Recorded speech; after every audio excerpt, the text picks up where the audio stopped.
I look good. I mean, really good. Hey, everyone!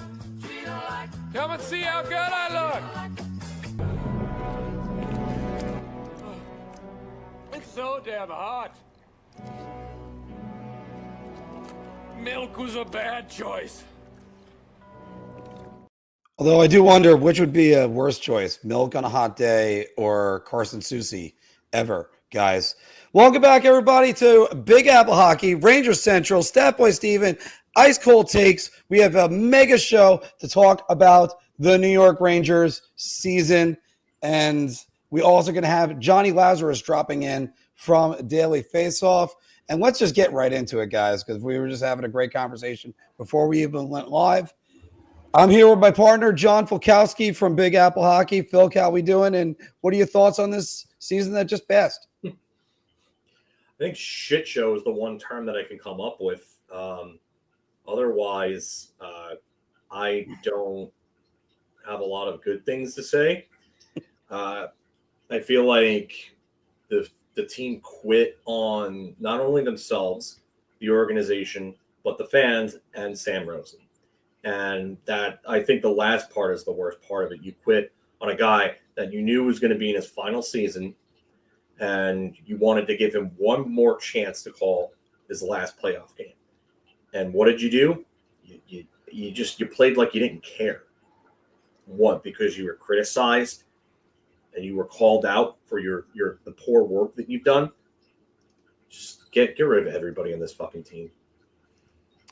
And we're joined with Matt and Evan from Ranger Central. Guys, Matt, I'll start with you. What did this season do to your psyche? I'm glad it's over. I'm glad it's over because let me tell you something, from about December or probably even earlier, probably November, I was openly rooting against this team. I wanted them to lose as many games as possible. I did not want to see this team in the playoffs. I didn't even want to think about watching this team in the playoffs because from top to bottom, this was arguably, and for me, this is just my own because I've only started watching since 09, 010. This is arguably for me the worst season that I've ever seen. The players on this team are unlikable. I don't like any of them. The front office is dysfunctional. The ownership group, again, is dysfunctional. Chris Drury looks like he's going to stay. So pretty much the future, at least the short term, doesn't look any brighter than it has in the last couple weeks. And yeah, I'm just glad the playoffs are on right now because I actually get to watch some good hockey and some good competent structure.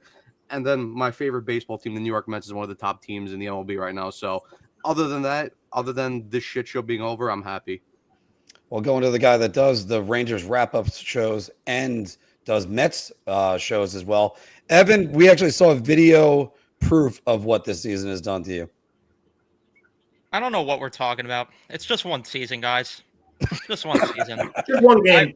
I wish we had the soundbite on deck with Phil saying it's been dog shit because this team nearly had me instituted. I mean, if you go to the December streams and see me with a paper bag over my head, I think that pretty much sums up the way that goes. That went all the thumbnails with the dog taking a shit. We had Drury with the clown face. Forgot what else. We had a couple of good thumbnails throughout the season. Yeah, the dumpster fire one. That's another good one. Yeah, this season was just a mess, and there's always next year, right? That's what they say. There's always next year. Yeah, you think there's always a next year, Joe, from Ice Cold Takes?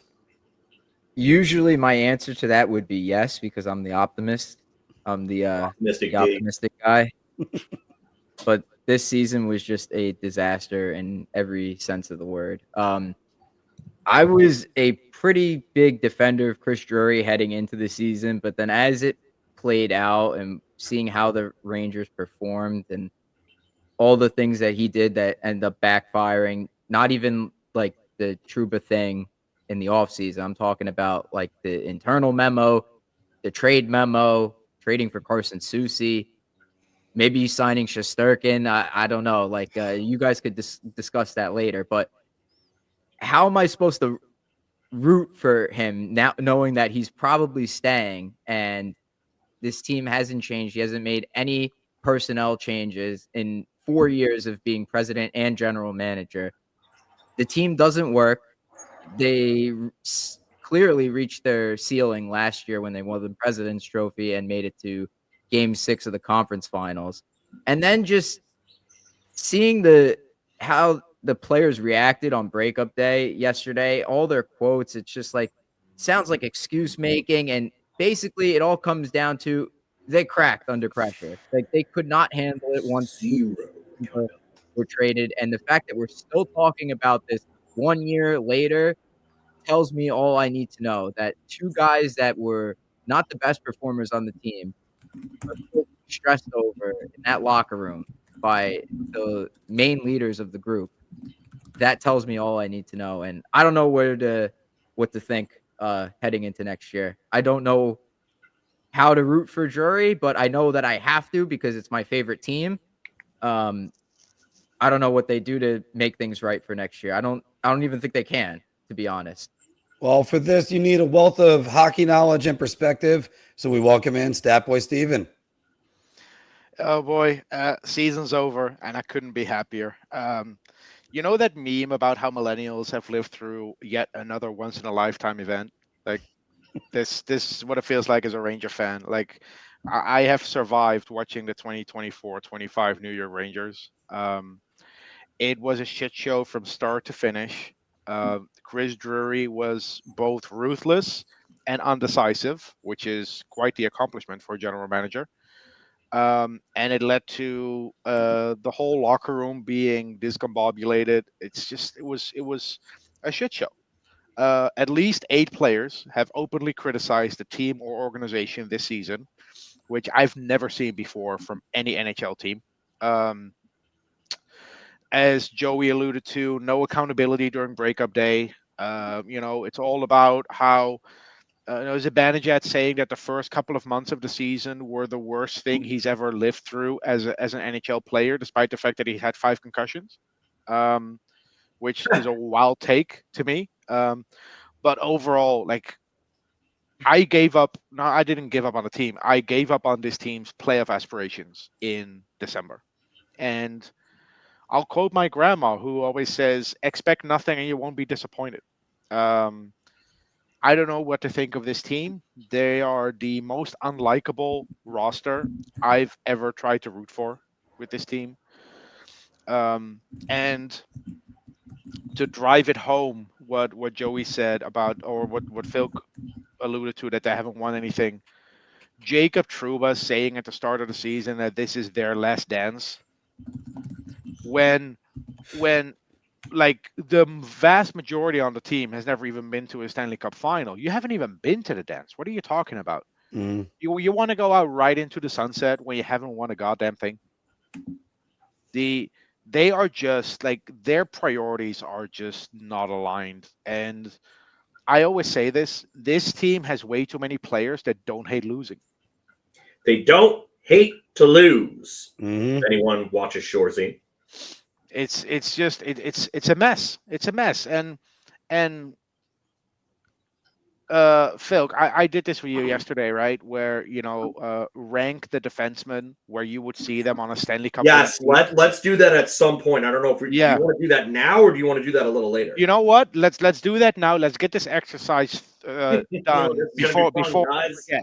All right. So what I want you guys to do, picture a Stanley Cup winning roster, right? And then you have 8 spots on defense. You can have multiple players in a similar spot. I want you to rank where you think the defensemen fall. 1 being the best defenseman on the team, 8 being your the second spare defenseman in the press box, right? Oh God, I know who's getting that last spot. All right. So and like I said, you can have multiple players in 8. You can have multiple players in 6. It doesn't have to be a 1 through 8 thing. All right. So where would you rank, with the way he played this season, Adam Fox? Mark? I would still put him. Like my faith in him is still there. He was a little bit hampered. Maybe he's a 2, but I'd still go 1. Okay, he could be a 1 on a Stanley Cup team. A 1 or a 2. Phil? Well, you already know my answer. I put 1. Yeah, because I think that he put up 60 points in a down year, despite having partners that the eye test and the analytics show that don't belong anywhere near a top pair, whether it's Lindgren, whether it's Susie, whether Ibaka, whoever the hell they play with him. No one on this team belongs playing with him, even Keandre Miller. So, one, all things considered. A 1 for you. Matt? I'll probably go 2. Listen, I still think Adam Fox can be an elite defenseman in the league. I just don't know. I mean, could he ever go back and reach the top levels of and go back into the bracket of like what Quinn Hughes and Cale Makar are? He could. I just think he has to improve on his skating. And that's something that, since he's won the Norris, he's never improved upon. So could he do it? Sure. But, that's down to him and whether he wants to improve on that or not. This 110% right there. All right, Evan. 1.5. Get healthy and learn how to skate. All right. And Joey? I'll put Fox at 1. A 1. All right. Next up, Keandre Miller. Mark? Which Keandre Miller are we getting? The Keandre Miller we saw this season. I'm talking about this season. Even Steven, game to game, shift to shift, he's a different player.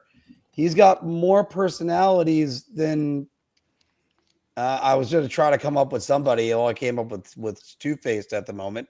But no, I mean, there's a different Keandre Miller on every single shift, and that's the reason why, unfortunately, at best, last year, I would have said Keandre Miller's a 3. 4 or 5. A 4. All right, Phil? So I think we have a new nickname for Keandre Miller. We can now call him Harvey Dent. There you go. But I said 4. Right. I think that at his best, he could be a 3, maybe a 2. But he is a 4. You don't want him being the guy that's anchoring your second pairing. You want a stable guy that can anchor that pair. And, he can come in and help that guy out. So I say 4. Just to set, before we send this over to Matt, I just want to remind everybody of this because I've mentioned this several times. That play at the end of the Dallas game in January, where he looks over at Ryan Lindgren, says, "I got it," skates to the right wing boards, promptly turns the puck over, and it ends up in the Rangers' back of the net. If your guy is saying you got it, you better get it. Yep.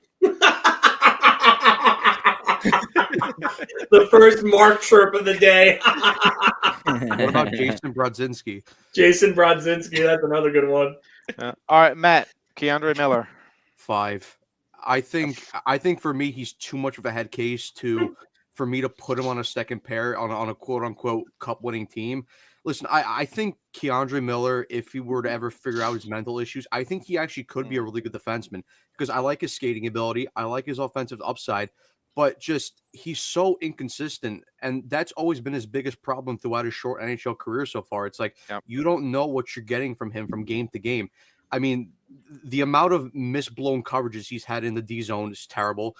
The amount of times he just has these dumb turnovers again. And again, for a guy who's like has a really big stature and has a big body, he doesn't know how to use it. He gets knocked off the puck easily. He's just I don't know. I don't trust him at all. So I'm gonna go 5. All right, Evan. Someone pull up Nicole's comment from before because she said Keandre Miller physical attributes is a 2, mental side is a 7. That's the perfect way of putting it. Yeah. I'm gonna say I'll be on the generous side and say 4 just because when I look at teams that I view as like the cup contenders this year, I think he lines up more with those than the 3s or even the 5s of the world. So I'll say a 4. All right, Joey. On this roster, I don't think the Rangers have a better complement to Adam Fox than Keandre Miller. But Matt talked about the inconsistencies, and I can't go higher than a 3 or a 4 for Miller. Yeah, I'll say second pair defenseman, and I'll give him a 4. Yeah, so just to be clear, it's not where they play now; it's where you would rank them on a Stanley Cup winning team, right? All right, next up, Mark, Will Borgen. I really like Will Borgen, but you're looking at maybe on a Stanley Cup winning team. He could be a 4, but I let's go with 5. A 5. All right. Yeah. Silk? 6. I 6. really I think that he gets propped up way too much by Ranger fans because he came in and helped out Keandre Miller, and they were a decent pairing, and they've been taking on, I guess, the tough assignments lately. But that is just not somebody that if I have him in my top 4, I'm not winning a Stanley Cup. Yeah, and also a quick reminder that he was a third pair defenseman in Seattle behind Oleksiak and Montour, by the way. Yeah, and well, Oleksiak is a better defenseman, and Montour is far superior to either of those two, so that's not surprising. But I don't want Borden anywhere near a top 4 if I have aspirations at a Stanley Cup. All right, Matt. I was gonna go 5, but I'm gonna move him down to 6. All right. Listen. When he first came in, I thought he looked really good, and I was actually one of the few people that were high on him when they traded for Will Borgen. And don't get me wrong, like I said, he started off very well. He actually played solid defense. He moved the puck well, but after he signed that extension, and again, there was no reason to sign him. There was no reason to sign him to that extension. That was just Chris Drury panicking, because people were freaking out over the Kakko trade and the fact that he was playing well. But like I said, ever since he signed that extension, his defense has fallen off the cliff. His passing has not been good either. And overall, I mean, as a skater, he's not great either. So yeah, for me, a 6. All right, but before we go on, I'm going to start this question, and we're going to go back to this in a little bit when we're done with this because it's actually a really good question. All right. Okay. All right, Evan. Will Borgen. 7. I really just cannot understand the love affair with this fan base with Will Borgen. The Buffalo Sabres, who are a terrible hockey team, if I need to remind you, did not want to protect this guy in the expansion draft because he is not good. And the only reason Ranger fans are propping him up is exactly what MJ said. It's because they're trying to make it look like the Kakko deal, they spared it and did something good. And that's the only reason he got extended to. This guy is never in the right position. This guy is consistently puck watching. I don't understand the love affair with him at all. 7. And also remember the Colorado game. Yeah. The turnover, that was bad. I mean, listen, I think he's a little better positionally than you're giving credit for, Evan, but I also don't think he's anything more than a 6 defenseman. I really don't. Right. I don't think he's good enough. He definitely wasn't worth the extension they gave him for the 10 games. Like, how do you do that? Like, the only reason they handed out that deal was because, we don't want to look like idiots after trading Kakko away, so we're going to overpay a defenseman that really isn't worth anything. It wasn't the only time they did that, by the way, this year. To quickly touch on this before I go to Joey, Drury acquired 3 players this season that, according to the reports, the Rangers have been tracking for at least 2 years. Will Borgen, Juuso Parssinen, and Carson Soucy. If they've been tracking those 3 players for 2 years, it tells you that there needs to be a complete overhaul of their pro scouting, their developmental, and their entire scouting in general. Yeah. Yeah. All right, Joey, Will Borgen, and then after this, we'll go through it a bit quicker to wrap it up. But Will Borgen. Borgen is I'm gonna give him a 6. He's a bottom pair defenseman making top 4 money. That's a 6 for me. All right. Schneider, Mark. I think Schneider could still be a 3, but we're going to talk about that in a minute too. No. What do you think that he's going to be on a cup on a cup winning team? I'm saying, all right. Let me go with where he is right now. Schneider's a 5. All right, Philk. I have him as a 5 as well. I another one that if he's playing top 4 minutes, you're screwed. Look at the other, like the exercise is really to kind of, bring light as to what we have as compared to what other teams have. And if you look at other defensive corps and their units that have won, a guy like Schneider isn't in anyone's top 4 over the last however many years. No. All right, Matt. 7. Listen, could he have potential to be a little higher? Sure, but his skating is not great either. He puck watches a lot in the D zone. Same thing with Keandre Miller. A lot of terrible turnovers. Doesn't really have any high offensive upside. For me, I don't really like Schneider. So 7. No. Evan.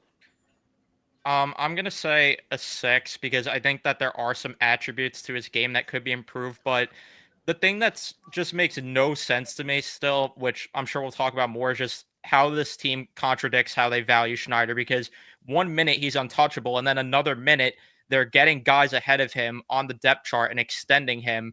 So, like, do they believe in him or not? I think he's a 6, and they're right if they think that, but Will Borgen as your 4 then is just not the answer. So, but I'll say 6. Yeah, Chris Drury is the general manager equivalent of one of those hoarders you see on National Geographic, right? With houses with boxes full of stuff that's meaningless. All right, Joey, Braden Schneider. If we were just going off of last season, not this past season, I would have said that Schneider would be a okay 4. But I mean, based on this season, everyone took a step back, including him. I know he was injured with the. I was going to say, yeah, we have to factor that in. Yeah, that's hard. It's hard for me. So I would say 4, but I mean, he was bad this season. I'll say 5, like on a Stanley Cup team. All right, Vakanainen, Mark.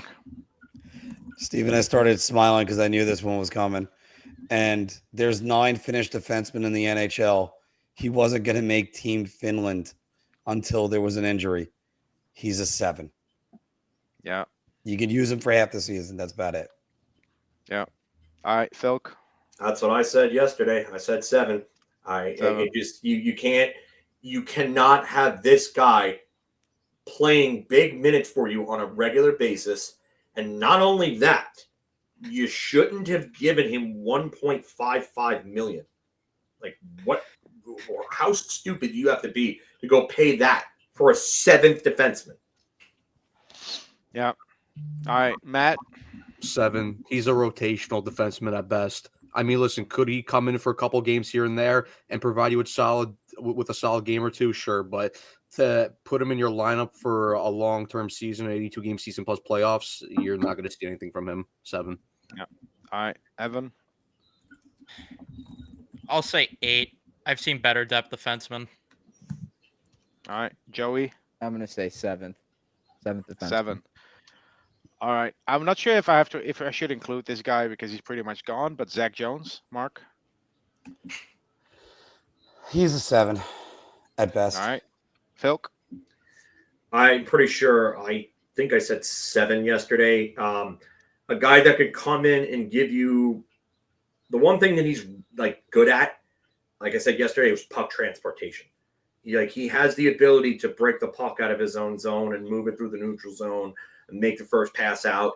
I think there's a place for it, but you can only put him in for a certain stretch of games or against certain opponents because he's too small. He's not good enough defensively. His positional and one-on-one games are lacking big time.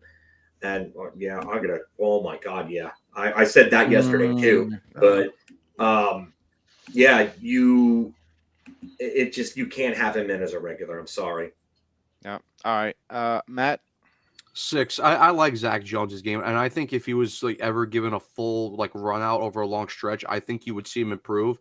Listen, I think for a cup team, I think he could be one of those like little reliable guys on your third pairing that's just a good overall puck mover and provides a solid game all around. So 6. Yeah, my concern is that you have to accommodate a lot to put Zach Jones in your on your defensive core. But yeah, a 6 is probably not out of the realm of possibilities. Evan.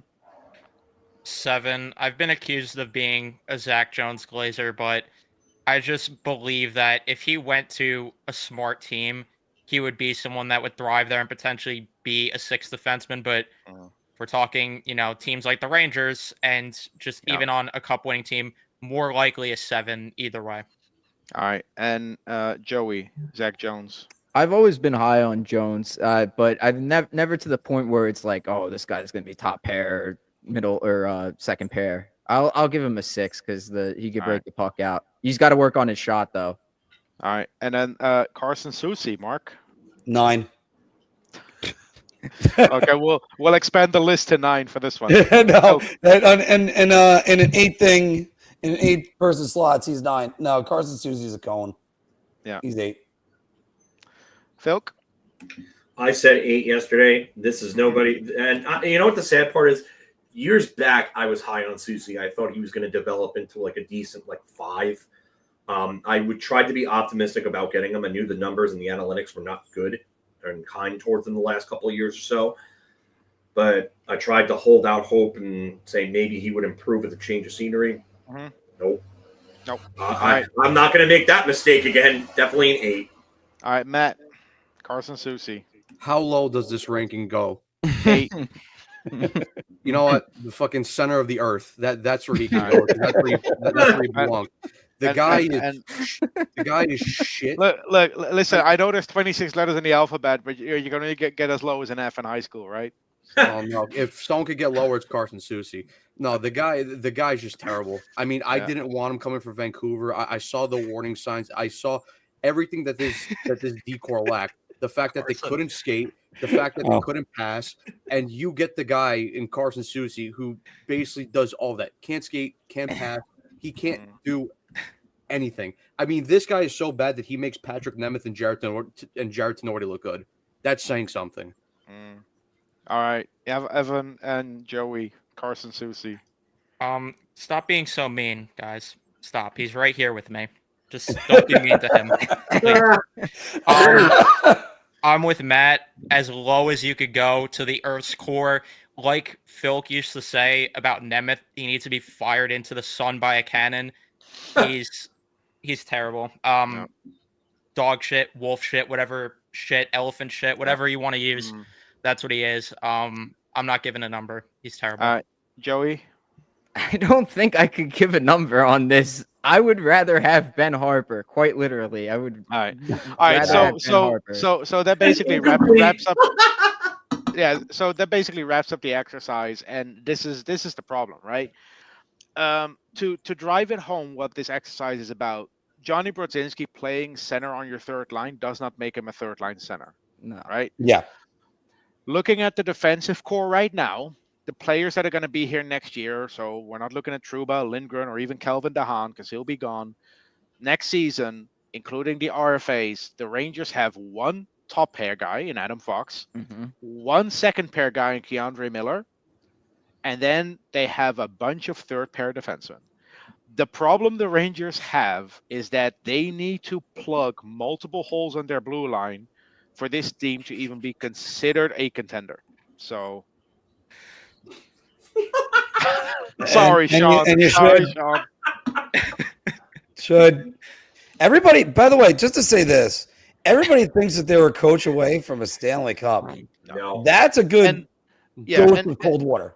And to drive home to this exercise really drives home how far removed the Rangers are from the teams that are going up for a Stanley Cup this year. If you look at the Florida Panthers, the Tampa Bay Lightning, the Vegas Golden Knights, even the Dallas Stars, do you think Will Borgen is a top 4 defenseman on those teams? No, and even maybe then, on I was Dallas. saying this in a group chat that I don't know if they compete with some of these bottom level teams in the playoffs like Ottawa and New Jersey right now who look terrible. Someone playing top 4D on your team does not make him a top 4 defenseman. That's the point. And by the way, Evan, we have that answer because they played New Jersey 2 weeks ago. That same team that's getting run out of the building right now in Carolina. The Rangers. Carolina would have swept them, and the Rangers would have never had a lead in that series. And even Ottawa beat them a couple times. Yeah. So Chris Drury, to me, when it comes to the defense, Chris Drury is very hit or miss. He's good at identifying the players that need to go, right? Because he traded Lindgren at the deadline. He got rid of Jacob Trouba. But if you then replace those guys with Carson Soucy, Urho Vakanainen, and Will Borgen, you are just creating new problems. Like I did not want Ryan Lindgren on this team. Carson Soucy being worse than Ryan Lindgren does not mean Ryan Lindgren should have been signed to an extension. Okay. All right. You know what? I would agree with you. Counterpoint, though.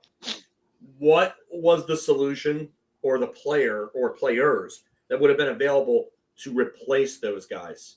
I don't know whose guess this Henny guy is, but this guy needs to go. Oh, he's just saying, well, you're not going to the Cup. And this is like Chris Drury could have given himself an entire offseason to address this. if he had been as cutthroat with Jacob Trouba as he was with Barclay Goodrow. Mm-hmm. But to commit, how much is Will Borgen getting? $4.1 million. For 5 years, including a no move clause, right? Terrible. The Chris first Drury year. Yeah, way. because everybody deserves a no move clause. The problem is that Chris Drury is not getting you the players that make you better. He's getting the players that he wants. But you know what? In the middle of this season, it would have been tough to do it. Who really would have been available that would have been able to get this team to where they needed to go? The only guy was like Jake Wallman. Jake Wallman, Ivan Provorov. I mean, Carlo, but he went for an absurd amount. I mean, it's not anything that he could have. And listen, I'm not defending Drury, but I mean, I think that's an unfair. I think it's completely unfair to say that, you know, and hey, he should have been able to do this, because I pointed this out when he made the JT Miller trade. This was going to be a first in a long line of big changes that were going to try to change the culture of this team. And it wasn't going to be something that was going to happen overnight. It may not even everything may not even be done this offseason. Like, we may have to go into next season and the season after to really get everything going. So it's going to take a little bit. So maybe Drury is not as much on the hot seat as some of us think. He's not. He's not. He's definitely not on the hot seat, but the blue line that we have now, because we always talk about how in previous years this was still Gorton's team and not Drury's team. Yeah. I think it's slowly becoming too many elements of Gorton's team there. I know, but it's slowly becoming Drury's team, Phil. There's two both Gordon on contracts offense, on the books. both on offense and defense. Yeah. And Mika Zibanejad is also a Drury guy, because Drury is the one who gave him the extension. Yeah, At there's that two point, contracts that are Yeah, Gordon. yes and no. Because Gorton brought him in, and then Drury gave him the contract. Drury could have moved on from him, yes, but he was too busy prospect hoarding because he didn't want to give up Hedl first, Kravtsov and Lundqvist for Jack Eichel. Yeah, that's actually looking much worse now. And also, like, not wanting to give up Othman or Perreault for Jay Gensel when you have literally your best regular season in franchise history. Like, with everything that was going for them last season, that should have been the move, instead of getting just a couple of depth guys that completely didn't fill any holes. But I don't want to get into this too much. The exercise was more to show us Ranger fans where the team currently is compared to where they need to be. Well, I'll also just say this. This is also what happens with the players you get when you're dealing from behind the 8 ball. I mean, basically, you're getting anything for Trouba. We thought he was just going to get waived. That was a triumph. And then Mark, signing Vakanainen to a $1.5 million extension, signing Will Borgen to a $4.1 million extension, ridiculous.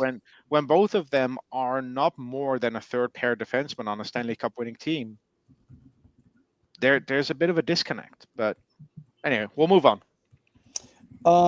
Bluegrass asked this one earlier. Phil brought this one up. Evan, let's start with you on this and then go around the top. Would you say that the 2024 Rangers are worse than the 2017-18 Senators in terms of dysfunction?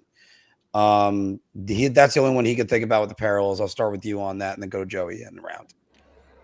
It's hard to say just because there's like some recency bias now of Ottawa starting to turn a corner. But, you know, I've always said it, and we were talking about it before the stream. It's not by accident when you win one cup in the past 84 years. Like, that doesn't happen by accident at all. I've stood my ground that as long as Drury's here, I don't see things getting better. Dolan as an owner is just as much of an issue. I have my thoughts of what they should do next season, which I'm sure we'll, address that sort of stuff later. It's probably not going to happen, and that's the problem. Like, I don't sense the direction at all from Drury. Like this is my biggest problem, and I brought this up when Laviolette got fired. My biggest pet peeve in sports is when you don't see the blueprint of what they're trying to do as an organization, because they give so many mixed signs, this team, of, well, we're going to retool. Well, we might keep the core around.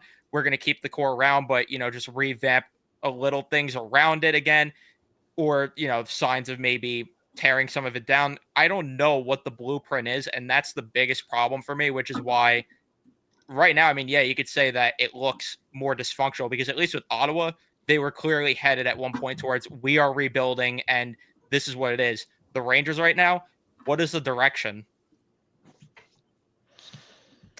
Yeah, it's tough. This is tough one. Depends on how you view that. Like, if we're heading towards a rebuild, is that a good thing? Because we saw how it worked, and it didn't work when we sent out the letter. I mean, well, because it was a lie. Because it was a lie. Yeah, there you go. Yeah, that's it. Like, we were talking about it before. When has the Rangers ever prioritized playing younger players over experienced veterans? And I could say in this rebuild era, it lasted one game. And I don't know if you guys remember it. It was in 2019, 2020. The Rangers played the Lightning, and Zibanejad was out with an injury. They called up Hedl, they called up Lindgren, and Fox had his first goal in that game. I think Kakko had a power play goal. Hedl had a point or something like that. But then at the end of the game, David Quinn rolled out Fox and Lindgren, right? Prioritizing the younger guys over the experienced guys. They healthy scratched Mark Stahl in that game. So I don't know where the Rangers are going based on, like, if they're going to hang on to Othmann and Pro, or they're going to keep them are they going to make the roster out of at a training camp? It depends on how that goes. I don't know.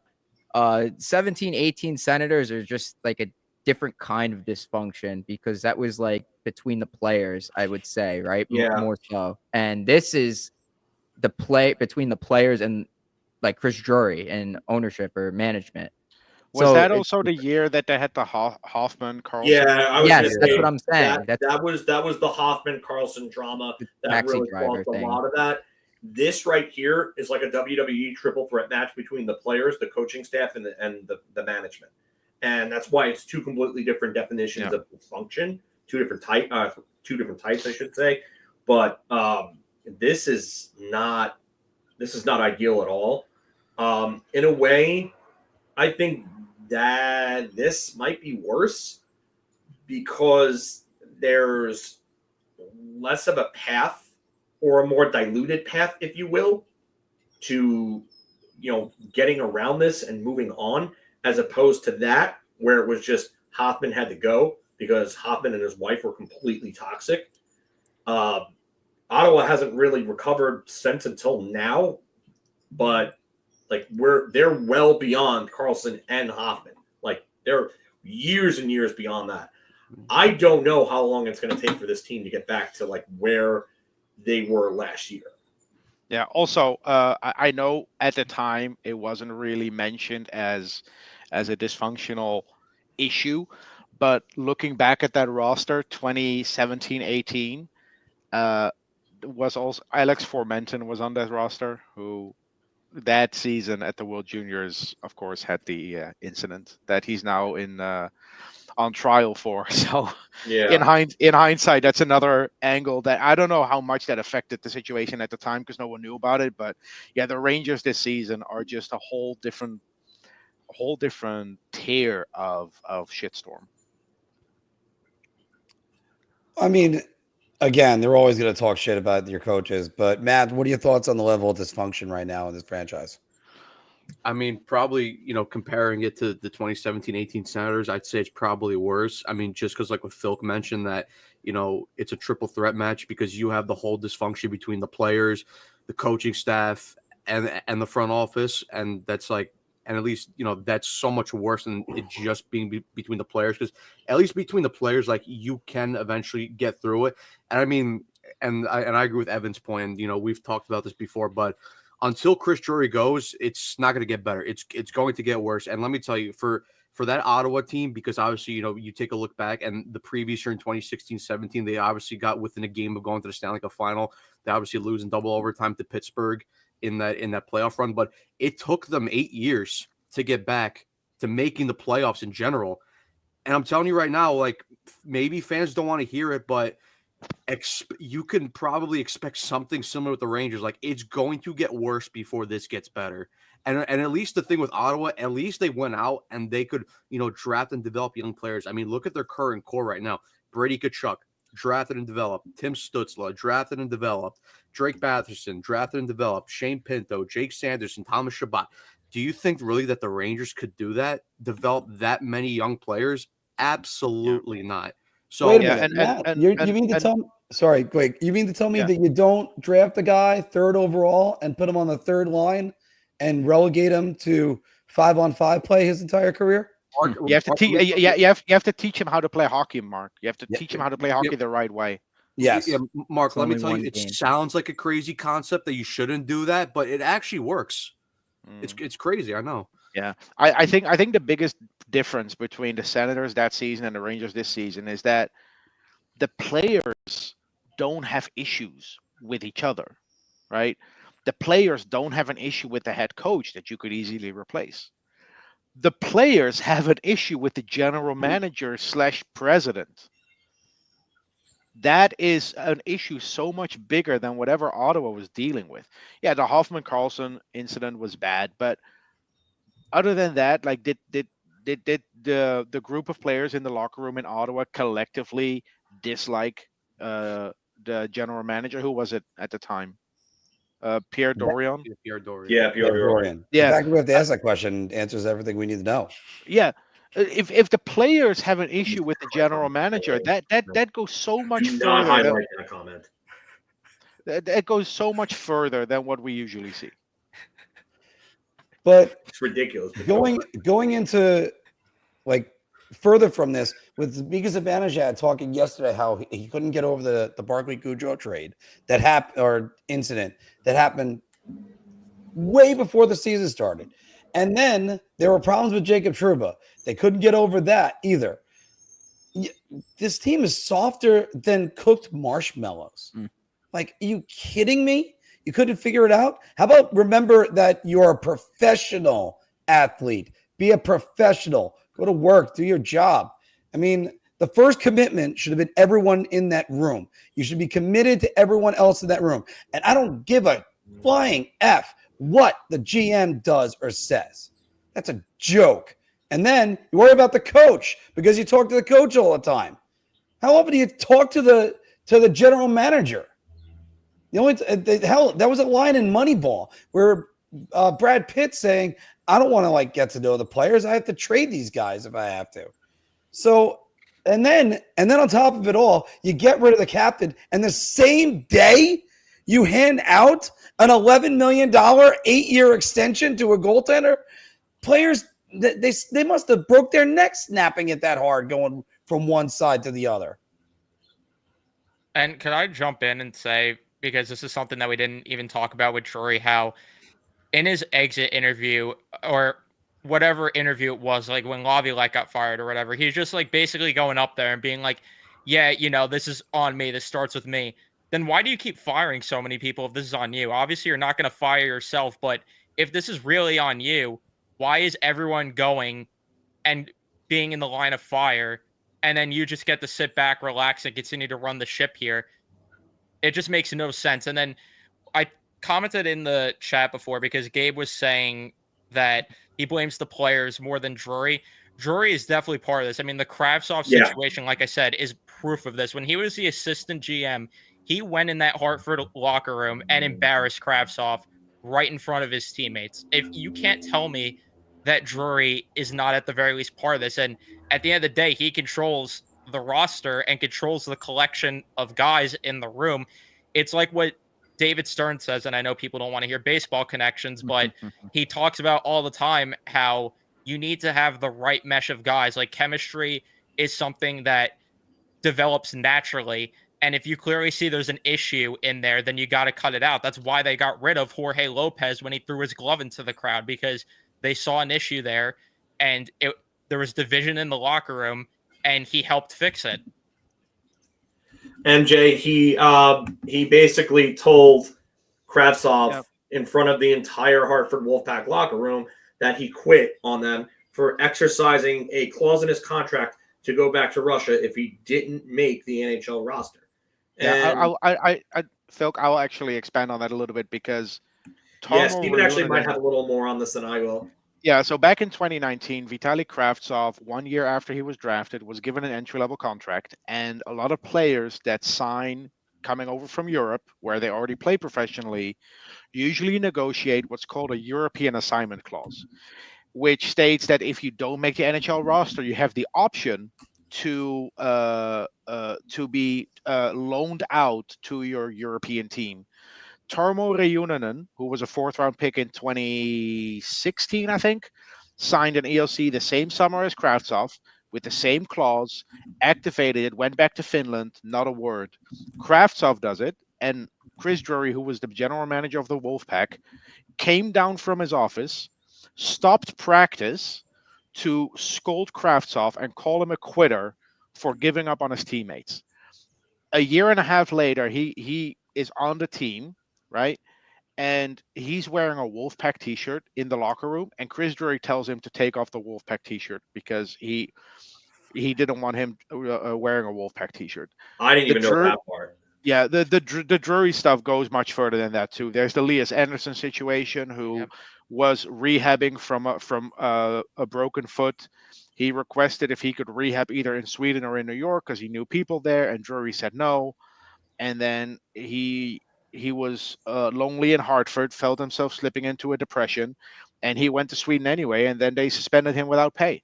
There's another player whose name I won't mention who asked if he could start training camp a week later because his a family member had just had bypass surgery, and he wanted to stick with the family member for a couple of days as they recovered from surgery.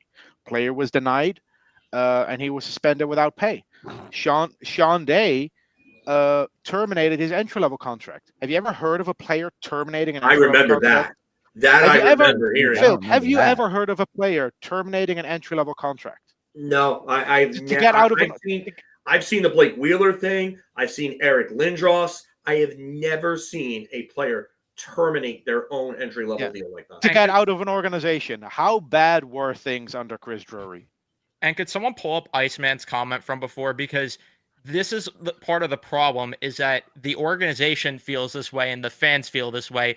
They're like, oh, it does not matter because it's a depth player or a prospect that didn't work out. That's not the point. Whether we think these players suck or not, it does not matter. Daniel Walcott. What a name drop there, Brian. Holy shit. You don't treat your players like shit. Evan. That's the main point of this, and it continued throughout the season with every scratch having an issue.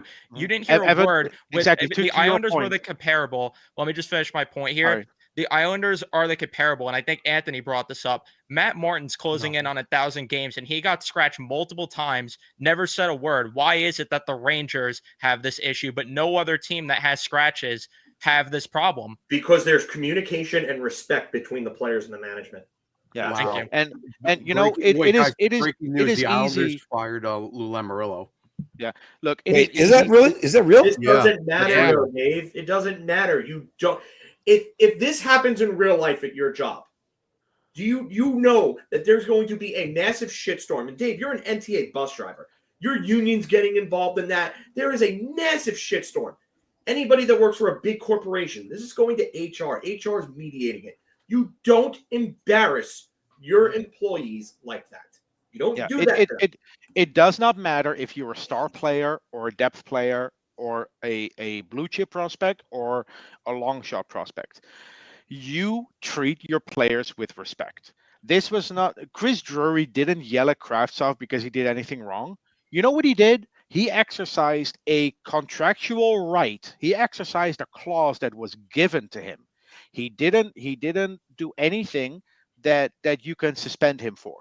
Chris Drury treating Kravtsov that way is bad, regardless of how good Kravtsov is as a player. Because if you only care how you treat your star players... Stephen, hold on. We now have our guest here with us.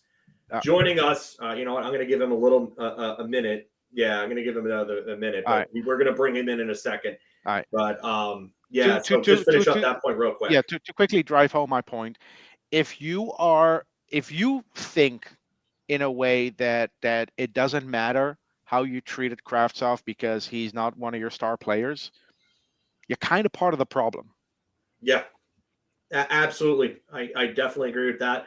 But on to a little more brighter side of things, we're going to bring our guest here, Mr. Jonny Lazarus from the Daily Faceoff Morning Cup of Hockey. How you doing, Jonny? I didn't know I was coming onto a panel. So I got to go horizontal here. Perfect. I'll just start with this. Yeah. Out of everything that has come out with these exit interviews, what are your biggest takeaways?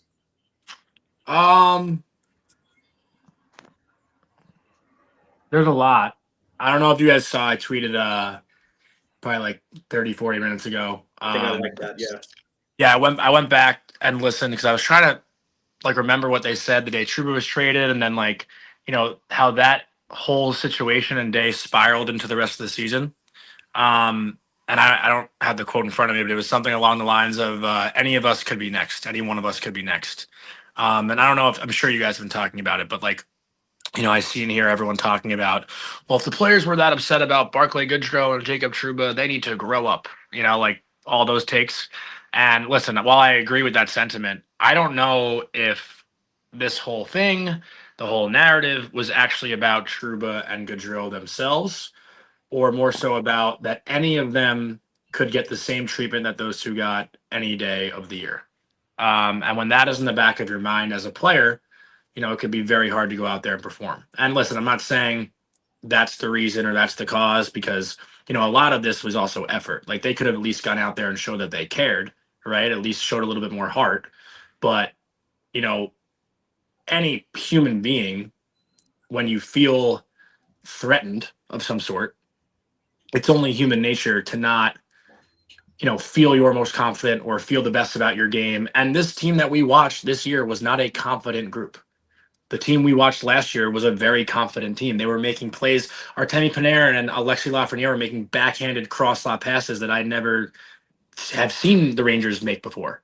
You know, like, and that's a confidence thing. This year, I think, you know, their confidence was almost ripped out of them just with how everything went down. And I don't know if it's actually about the individual people, more so about the message that was sent. And I think that's, you know, just like thinking more into it, you know, maybe where everything spiraled is that like, oh, well, if I have a bad 5 games here, they might ship me out too, you know, stuff like that. So I have a lot of thoughts about it. And, you know, I know Mika's quote's the one that stands out, right? About like accountability and where it comes from management and coaches and players. You know, everyone has to be aligned. And I think that's true.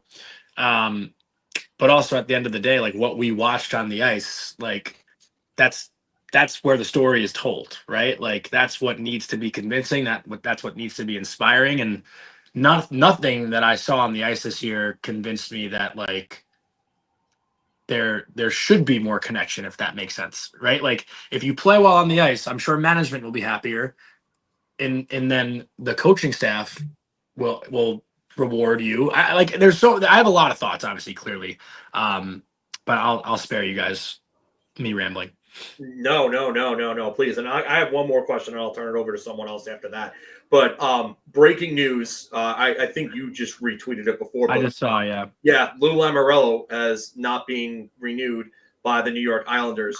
Do you get, and I don't think he's going anywhere as of right now, but do you get any type of sense that Chris Drury could possibly be on a hot seat?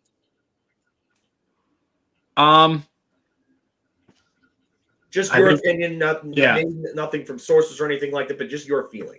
Yeah, I mean, listen, everything points in the direction that he probably should be, right? But I personally don't think he is, just because of relationships and all that. Like, I think he'll have one more crack at it, and then maybe it'd be more. But listen, I could be wrong. You know, I just think, going off the knowledge that I have, I don't think he's in the hot seat. But you know, maybe a year from now, it's a different story. Mark. Jonny, one of the most frustrating players to watch this year was Alexei Lafreniere, and who looked like he was going to take another step and really go towards fulfilling that potential. Then he signed the extension, and then everything just disappeared. What are the Rangers going to do next year to get him, A, back to where he was last year, and B, to potentially get him to be the number 1 overall draft pick that they drafted? Yeah, I mean, listen, if I had the answers, I'd probably be the head coach, right? I can't make sense of where the downfall was in his year. Because it's not like he didn't get the same amount of ice time, the same amount of opportunity, play with the same line mates. Like everything was essentially the same for the most part. He got the first power play time look that we all were waiting for. And for whatever reason, we lost connection. We lost Jonny for a second. Yeah, so we we'll lost get him Jonny right for a back. second. Yeah, so we'll kind of just go around and, after Got him back. now he's back. Okay, yeah, let's add him back in. Okay. sorry about No, that. okay. Do you hear me okay? Yep. I was on Twitter and I accidentally hit the open button for the StreamYard app, so now I'm on the app. Good. So with Lafreniere, listen, I you guys obviously know I thought the world of Lafreniere 2 seasons ago. So I can't really make sense of it, but the collective group had a down year. So like I'm not gonna look at one player and be like, he sucked because he was just a bad player. It's like Trocheck had a down year. Also let's call it what it was too. We said all these players regressed from last year, but last year was an exceptional season for most of them, right? Like Vinny Trocheck, I think last year, what do you have? Like 77 points last year? Almost 84. Like I don't think he's ever put up those numbers really in his career prior. Like that's not who he really is. That was just an unbelievable season. Like this year, he actually had more goals than he did last year, which is nuts to think about, right? Because like everyone's like, oh, Trocheck was terrible this year. He wasn't terrible. Last year was just more of a career high season than this year was. You know what I mean? So it's so weird, and I'm sure everyone has their own opinions about this. This is just my opinion. I don't know like right or wrong, but like this year, I just kind of want to burn it and forget about it. Honestly, like I'm not gonna judge. Like I know a lot of fans are like, I can never look at them the same. They're dead to me. Ship them all out of town. Like teams have bad years, and I'm not saying that they're gonna go out and win the cup next year. Like I still think a lot of changes need to be made, but I don't know, man. Like the Lafreniere thing to me, I can't seem to put my finger on it or figure it out because to me, it just makes no sense. Deb. Go ahead. I didn't have anything that I was going to say. You got nothing? Question, guys? I had a question. I know Steven that wanted to ask first, because I know he had to get going. Did you want to? Yeah, I need to drop in 15 minutes, so I'll ask my question. Hey, Jonny. What's up, guys? So What's up, team? Brennan Othman played a little over 20 games this season. Pro signed late, of course. Burned a year, was ELC. Played a handful of games. How did the team respond to those guys like playing on the team late in the season? From what I've gathered, and I had a really good conversation with Othman actually in Anaheim. I had caught him after morning skate. It was just him and I, and then I actually talked to Jonathan Quick about him too. There's one common theme with all the young guys that came in, and that common theme, and I know he gets a lot of hate too, which I think he does not deserve by any means. Johnny Brodzinski, that guy is a hell of a guy, a hell of a teammate, and I know fans don't necessarily always agree where he is in the lineup, but for what he's made of himself, at 31 years old, who never really got a true shot of the NHL and has come in and has been like just a steady bottom 6 player. I think Johnny has like, he might be the most underrated popular guy in the team. Like he shows all the young guys like everything there is to take under someone's wing. I think often felt comfortable.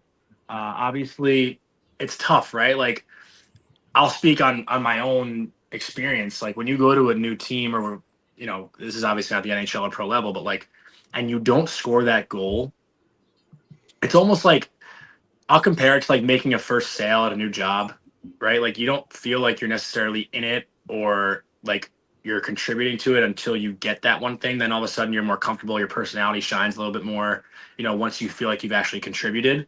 I'm not saying Othman didn't contribute, but I think he hasn't found his comfort level yet just because he hasn't scored that goal yet. I think once he scores that goal, there's going to be a little bit more comfortability, a little bit like weight off of his shoulders, and he'll fully like enthrust himself into the group. But I gotta say, Jonathan Quick sounds like he made all those guys feel comfortable. One thing Othman told me specifically was that in LA, Jonathan Quick set up like a Nobu Malibu dinner for all them.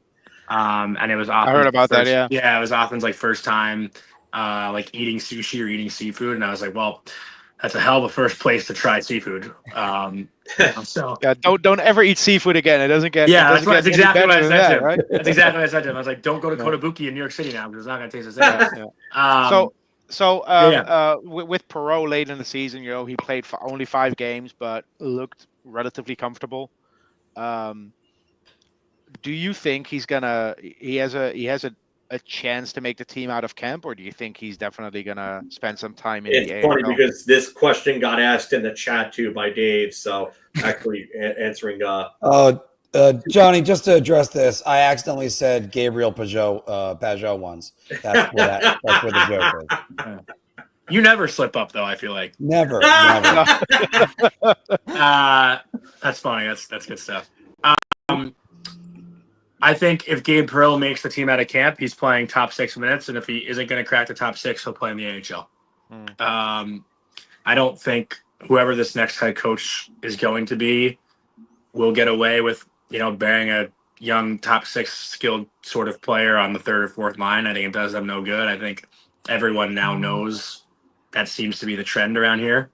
And it's been proven that, like, what did Gabe gain from these few games? What did Othman gain from playing those minutes in these few games? Not much, right? Like, sure, it's good experience, but like, we didn't see them necessarily thrive in it, but a guy like Will Cooley, and I know fans probably want Will Cooley in the top 6. I'm not saying he definitely can play up there and certainly belongs up there, but that guy can play anywhere in the lineup and be effective. So like, for me, having Will Cooley as a steady 3rd liner and having Gabe Perreault play in a spot where he can actually play, because he's not going to dump the puck in and go hit a guy and get the puck back. That's not his game. It's not. Yeah. So and there was one quote of Kako when they did breakup day in Seattle where he said that he feels more comfortable now because he feels like it's okay to make a mistake. Yeah. And that drives home so much about how young players in New York are, struggling because it just feels like they always walk on eggshells. Yeah. Well, I mean, I certainly have something to say about that too. Also, like, Kako goes to a team that isn't making the playoffs, like doesn't really have a Stanley Cup aspiration. Neither did we though. Well, the last 3 years, it was really it was make the playoffs, like try to win it, like the last 3 years for Kako, it was hard because his role was not solidified, right? Like, and listen, I think the way he was treated when he first got here, certainly I'd agree. He was treated, not the way a 2nd overall pick should be treated. But the last 3 years, like even he said it himself, like he said, I can't say I didn't get the chance, and this year was actually, which is the craziest part about it. It was the first year he actually kind of came into training camp with a role of being a 3rd line guy. Like the last 4 years of training camp, it was like, can he finally crack the top 6? Like it was all the pressure, but this year there was no pressure on him to do that. And I think he was almost playing better because of that, because he knew where he fit. But again, like, I'm happy for him. I think it's a better, it is clearly a better opportunity for him. But that's the hardest thing about being a hockey player too. It's like when you have these new coaches and new cycles too, that's his 3rd head coach, right? Like it's you never necessarily know where you stand, and it's hard to play your game when you don't know where you stand. And sometimes on the flip side, if you know how a coach views you, but it's not how you view yourself, it's even harder to play your game when you're doing something that you're not used to doing. Yeah. Right. Like if Kako's a top 6 player his whole life, and all of a sudden he's now been, labeled as a 3rd line guy by a head coach, and he has to play that 3rd line style. Yeah. There's a lot of pressure on that to like do that to your best ability when it's not something you've ever really done before. Mm-hmm. Yeah. I wasn't able to do it. Yeah. And the last thing I'll say about that, and then I'll sign off because I have some other things to do. But That's kind of how I feel about Othman this season, even though it's a much smaller sample size, right? Yeah. It's like 22, 23 games, but he basically bounced around between a fourth line with Brodzinski and Rempe, a top six And they were line great, by the way. They were yeah, phenomenal. they were. That line was very They good. were. Yeah. And I almost feel like he's a victim of his own success with how good that fourth line was in certain games. But he bounced around between that fourth line, then the top line with Panarin and Trocheck, and then being a healthy scratch. I know it's a much smaller sample size and probably won't affect him as much as it did Kako, but you as a young player, you need a little bit more consistency to actually build on certain things. Oh yeah, 1,000%. Yep. 1,000%. All right. What else do you got to do? I have to record my own podcast, John. I was gonna say you're gonna pull up some random stats that I'll see in 35 minutes on Twitter. Yeah, it's not like there Maybe. isn't major New York hockey news breaking right now. Maybe. Thanks, guys. Yeah. Thanks. Good talk to you, I'll, Steven. Bye, Steven. All right. Thank you. Bye, Steven. Hey, Johnny, I got a question for you. I know your Habs in 4 pick they took a big blow last night thanks to Ovechkin. But one thing that was bothering me from what we heard about in breakup day was like all the injuries that happened. Now I feel like with all this stuff coming out, I feel like I'm in the twilight zone because yeah, I understand like Kreider had the vertigo thing and his back issue, and then his hand after 4 Nations, and then Schneider, which was ridiculous, is crazy. The torn labrum issue that he dealt with this year, and it's been going on for like 2 seasons now. I understand that like these players want to stay in the lineup and say they're good to go and stuff, but how does no one in that room, like on that training staff or coaching staff, say like, all right, this guy is obviously not 100%. Let's put someone else that is 100%, especially this year when you have Brett Berard, Brendan Othman, you have Gabe Pro coming up at the very end. How does no one step in and say something like that, like, and make that decision? Kreider, we're scratching you because we think you're hurt or whatever. I mean, I'm not on the. I don't really have. I don't know what those conversations are like, to be honest. I'd have to side with you and say, like, if a guy's at 50%, what's the point of putting him in there, especially like this late in the season when we're not really even in the playoff picture anymore? Like, why was he even playing the last few games, like when they were eliminated? I don't know. Like, not even that too. Like, Kreider was obviously dealing with something and it affected his play earlier in the season. Yeah. How is there a reluctance to put him on IR or LTIR or whatever? I know you don't your questions are as good as mine. You know, like that's kind of that's the questions I'm left asking now, right? Like who is making these decisions and why are they making them? You telling me Brendan Othman at 100% can't be as effective as Chris Kreider at 40, at 30? I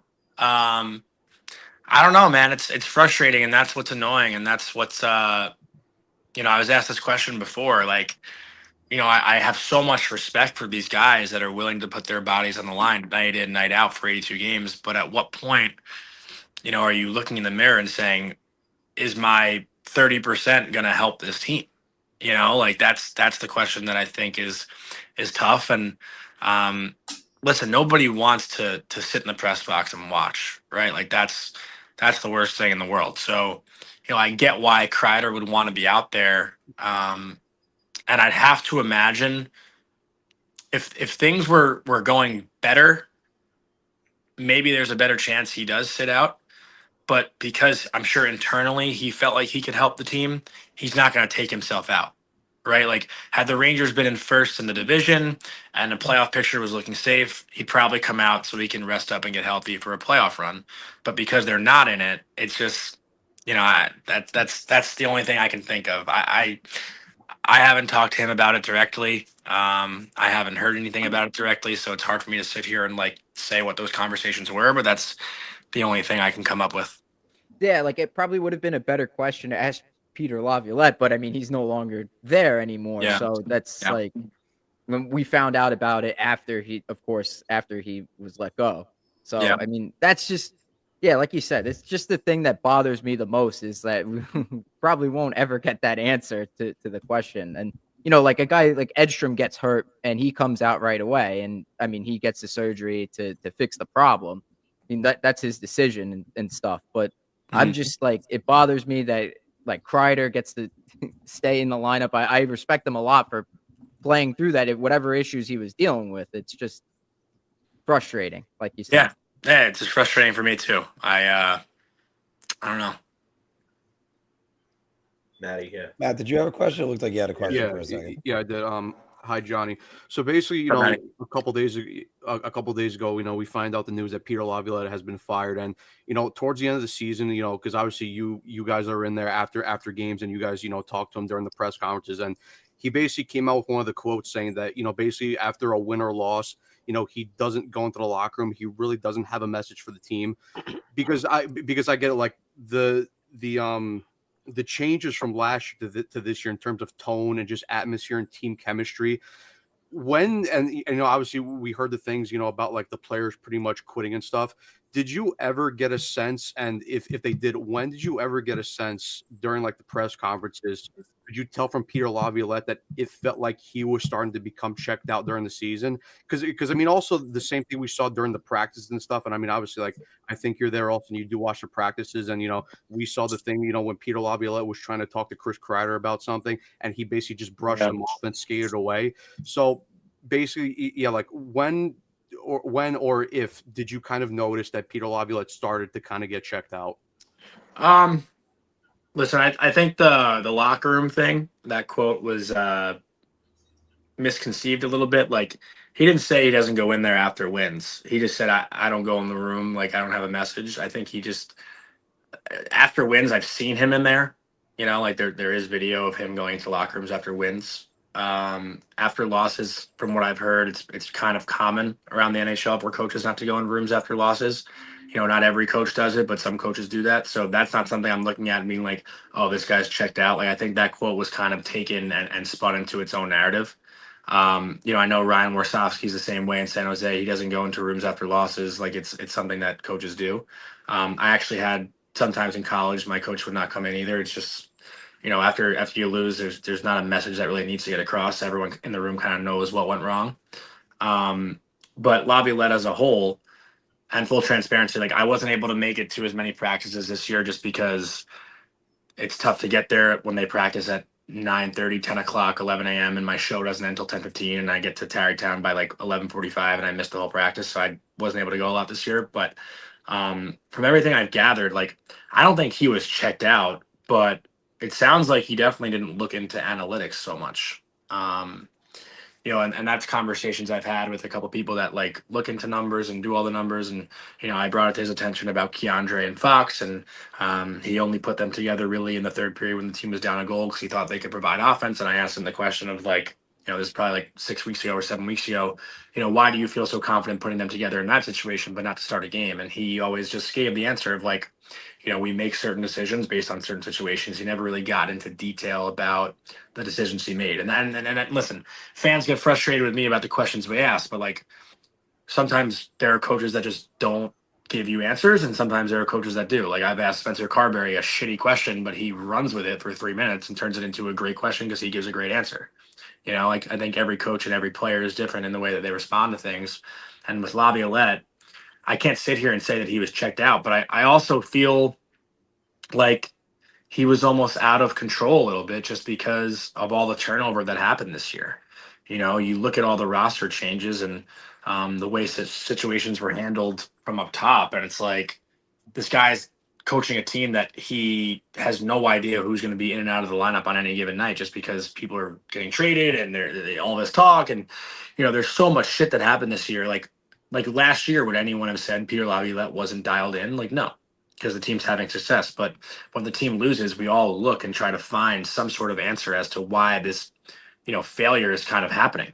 Right. So, listen, I think when the losing stretch initially happened, I think most Ranger fans were in agreement that this wasn't a coaching issue. It was the players looking like they don't give a shit. But at some point, that turns into a coaching issue because you need to find a way to make the players give a shit.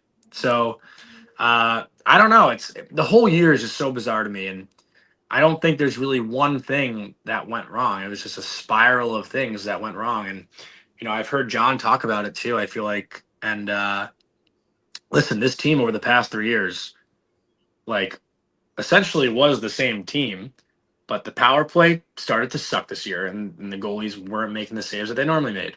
Last year when the Rangers were winning the President's Trophy, the questions were like, why is this team so good? Their 5-on-5 numbers are horseshit. Like, they just get power play goals at the right time, and their goalie makes big saves. This year, those two things weren't clicking, so they fell apart. And that's, that the things that were, I guess, the negatives about their game that were overshadowed by the positives of their game totally crashed. And I think, I personally said it, like, I'm guilty of it. Like, if it's not broke, don't fix it. The Rangers power play helped them get to the conference final, and their goalie helped them get to the conference final. But now it's fucking destroyed. So you gotta fix it, So Yeah. I'm guilty of it. So like I could sit here and admit that. Yeah, and then one more thing. Did you ever feel that there was a disconnect between Peter Laviolette and Chris Drury? Because we've seen some of the roster moves that Chris Drury made, during the season, in terms of claiming a guy like Arthur Kaliev, which that was a guy I wasn't too high on. So it wasn't my biggest problem, not playing him. But the fact that, Drury claims him as a guy with low potential and probably he could have some high upside, he barely plays until he ends up getting injured. Obviously the whole Calvin DeHaan thing both Calvin DeHaan and Yusuf Parson come over from Colorado.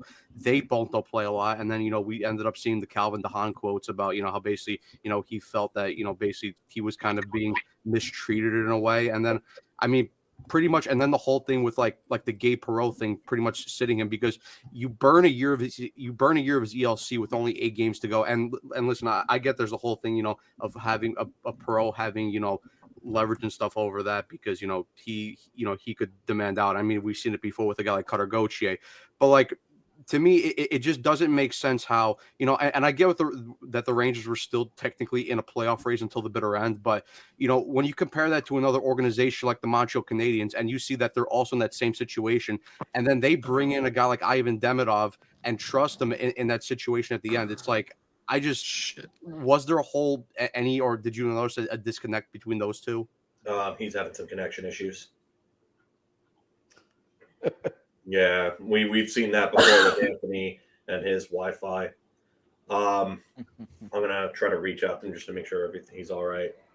Well, hopefully that just snaps back on in. Yeah. It's kind of funny when he was talking about roles, guys, because if you all remember, you guys might have to go back and think about it because of the age gap. Phil could remember with me on John Muckler basically classifying Manny Malhotra as a third-line player or even a fourth-line center. And he doomed him from the day one. Yeah.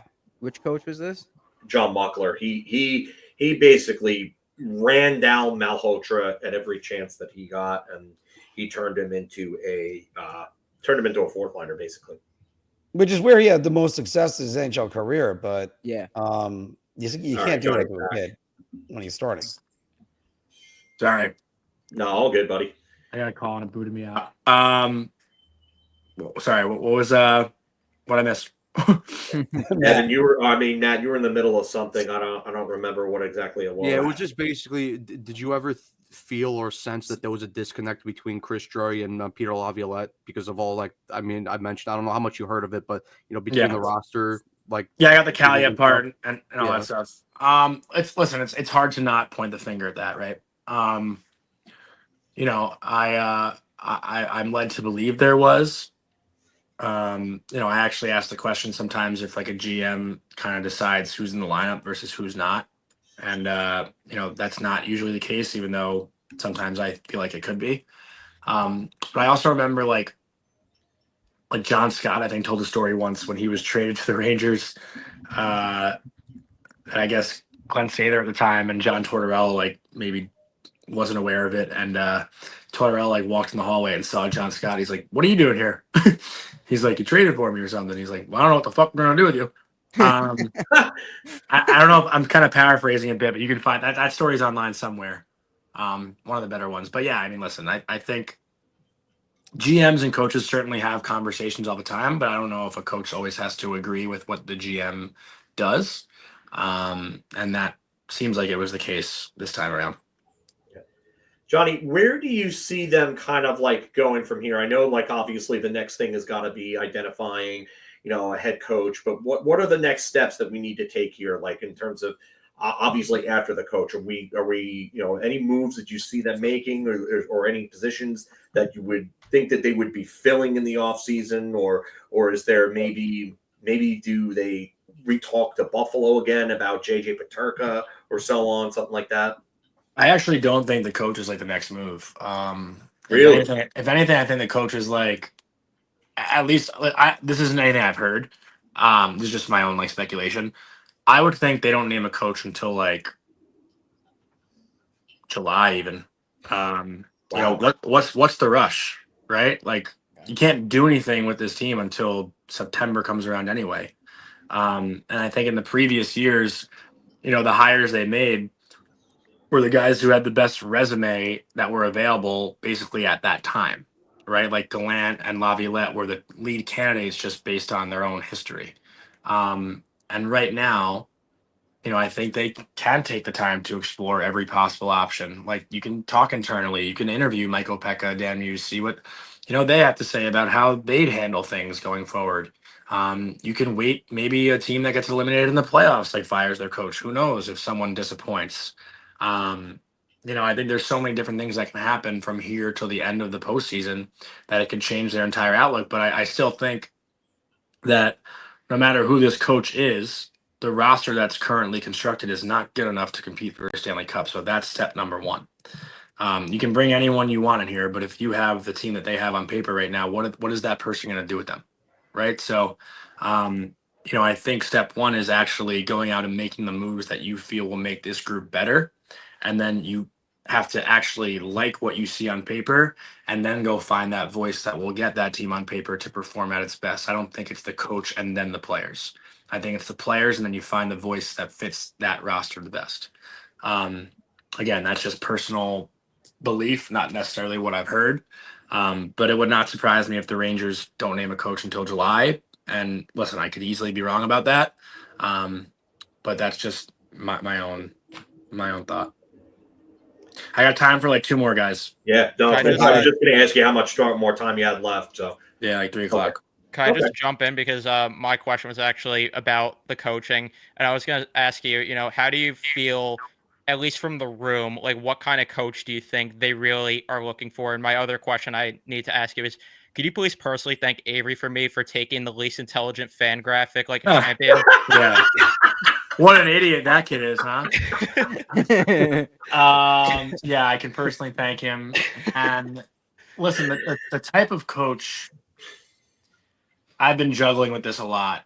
I'm trying to find a word because, like, I don't think this is like some sort of retool, rebuild situation. It's almost like because they're not building it from the ground. Like they're not necessarily building it from the ground up, but they should.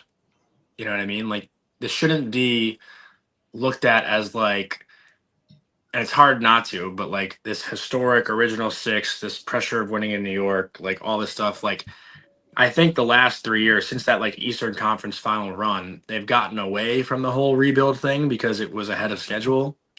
And now it's like there shouldn't, this is going to sound terrible for like a fan to hear, but like there shouldn't be so much pressure on the team to win this coming season.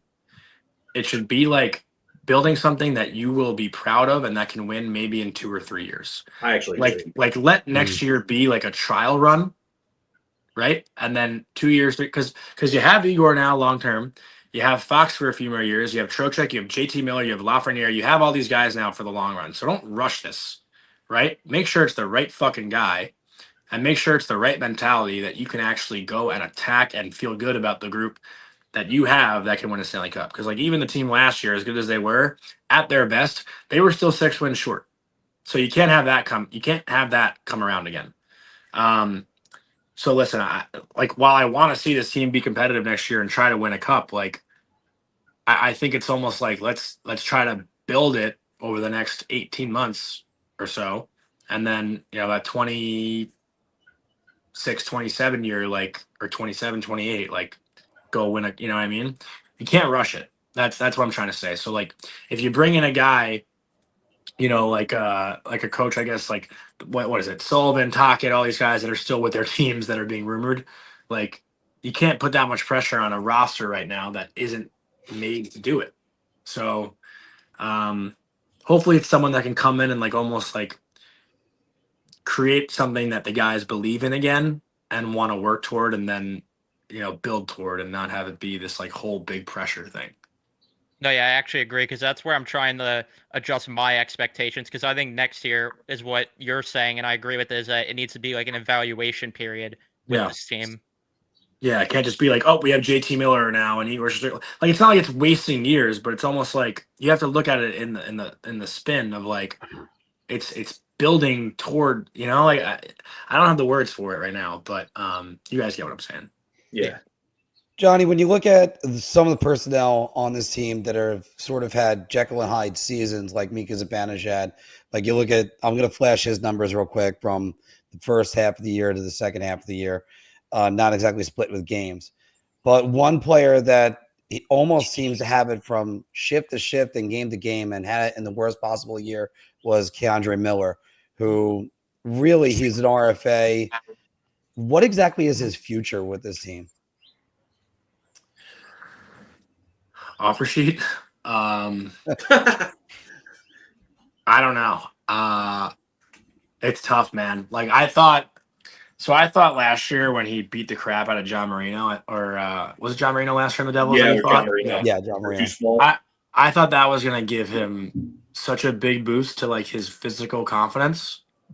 Because like, I know what like fighting does for your first time, like what it makes you feel like as a player, like granted not in the NHL, but it just gives you like a different demeanor about yourself that I don't think he ever really found. And it sucks. Like, does it hurt that he wasn't really able to play with Fox? I think that could have been a good spot for him.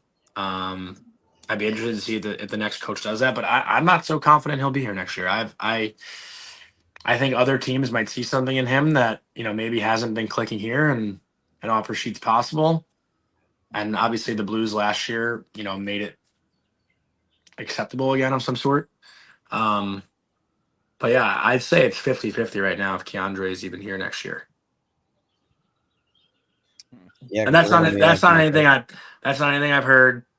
Just kind of my own thoughts. Yeah, reading the tea leaves is what we have to do all the time with this. Yes. Yeah, and then the obviously the exit interview quotes were not something you want to read if you're a fan or maybe even someone in the front office with Keandre Miller. But Jonny, thank you so much for doing this. Yeah, thank you.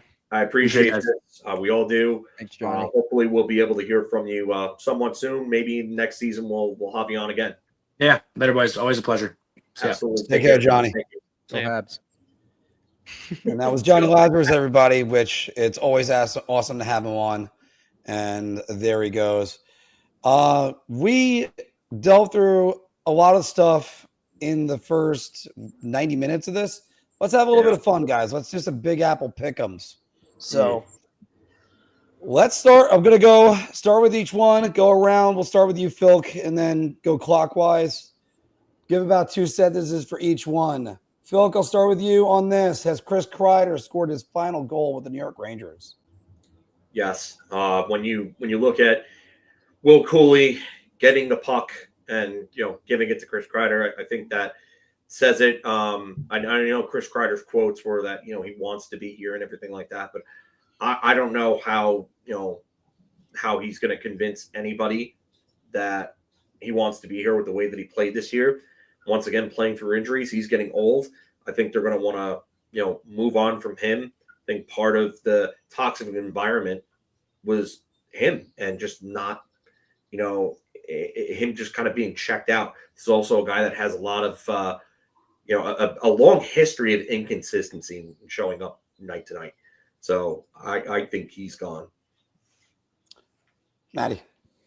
Yeah, I think he's gone. I think, like Phil mentioned, the thing with Will Goalie, he going over and getting the puck when he scored that goal in the final game of the season against Tampa. I think it's pretty much written in the stars that he's gone this offseason. And Listen, I think overall it's the right time to do it. I mean, it's clear from his actions and from his attitude that he's clearly checked out.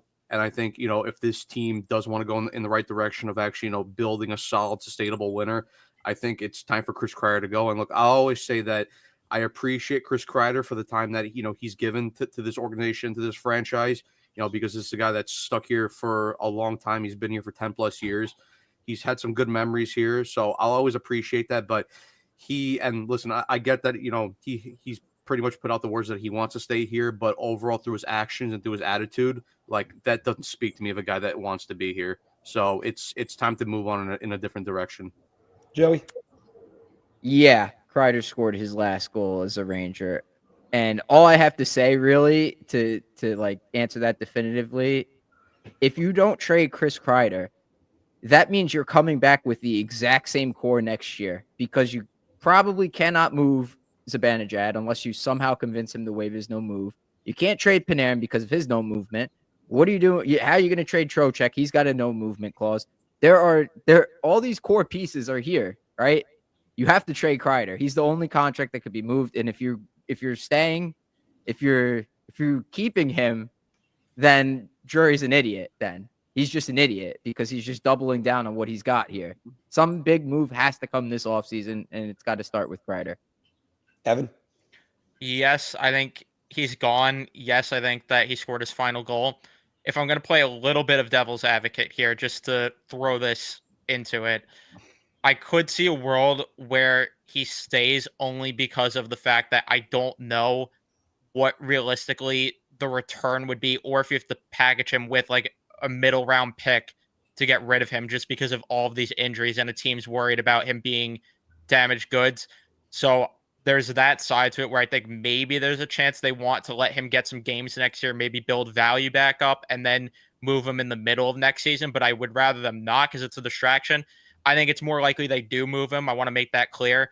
But I was just playing devil's advocate a little bit there for why maybe he might not. I remember his first NHL goal in the playoffs. I remember his first NHL goal of the regular season. I'll remember his final goal, even though I only got to watch it on replay because I was working that night. So I missed the actual goal itself. Chris Kreider has done a lot for this organization, but he's also a guy you're going to look at sort of in the same vein as Alexei Kovalev. There's talent that was left on the ice, and the Rangers weren't able to harness it. They were able to get it a little bit in 21-22, but not now. I think Chris Kreider has to be moved because of the Alexei Lafreniere contract. You need to expand his role. You're paying him more. You invested in him. He's the future. That's simple. Let's go back to those veterans we were talking about most likely to be moved. Mika Zibanejad or Artemi Panarin? Philk. I'm not sure if either of these guys go. If I have to pick one, though, because of the question, it's definitely Zibanejad. Absolutely Zibanejad here. I think Panarin is still productive. He has 1 year left. You probably could get a little more in return for Panarin just because of the contract flexibility and the productivity. But Mika Zibanejad is probably the guy that needs to go out of these two. Maddie? God, this is a tough question. I think before the Panarin news, I would have said Panarin, and I'll probably end up still saying Panarin. And my reasoning is, like with Mika Zibanejad, I always say this, that he ultimately has the power of the full no movement clause, and he pretty much said that, from his exit interviews, that they negotiated a deal, that clause was put in there. He's going to exercise his right to not waive that no movement clause. And look, I'm hoping that they might be able to convince him. I don't have any faith in it. And with Panarin, I think you could move him, of course, if that whole controversy doesn't mess up anything and doesn't turn off teams from trading for him. And I think you could get more assets back for Panarin. And I think the other thing that makes Panarin easier to move than Mika is, Panarin only, while it's a bigger cap hit at $11.6 million, he only has 1 year left on his contract after this. With Mika, he has $8.5 million AAV left at 5 more years. So now you're talking about, which teams can actually take on that type of contract. So overall, I think it's much easier, and I think you would get a lot more back in return for a guy like Artemi Panarin. Joey. More likely, listen, Pierre-Luc Dubois got traded. They got him to waive his no move clause. I think personally, I think Zibanejad is more likelier than Panarin. Panarin was the only one that did anything this year. To me, he's not the problem on this team. If you're trading Panarin, I think that's stupid.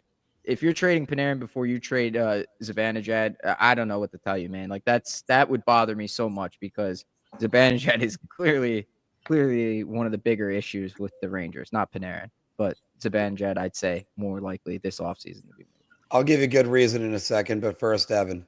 I agree with you, Joey, but I think that they are going to, or I think it's more likely, I should say, they move Panarin. I don't think either are going, but just with Zibanejad's comments basically right away saying, I signed the contract and they knew what they were getting into. I'm going to stay. He pretty much came out and said that where Panarin, it's at least maybe a little up in the air if he would waive or not. Plus, we also know that there were a couple of other destinations that he was considering in free agency, especially a team like Colorado that he said was probably the second choice there. So I would probably say Panarin's more likely to be moved. Plus, I don't want to bring up the controversy, but I don't know if that might factor into potentially them moving him. But I still would say neither are going, but more likely Panarin. I'll go with that. It's going to be Panarin because Chris Drury is no fan of him. He's never been. Going all the way back to that first playoff run where he was very harshly critical. But this team is nowhere close to a Stanley Cup, and Panarin can bring back a haul right now. Holding on to him to the trade deadline, maybe if you're lucky, you get the Brock Nelson deal. But this guy, I think there's a little bit too much hate thrown at him from last postseason. He had a pretty good postseason. The reason why it's not a really good postseason is because, like Mika Zibanejad and pretty much Chris Kreider too, a lot of this core disappeared when Carolina was able to ratchet up the physical play.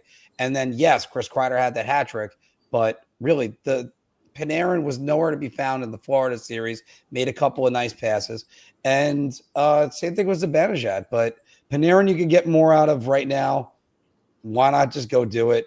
They're not close to a cup. It doesn't matter. Let's go to some of those defensemen we were talking about earlier, guys.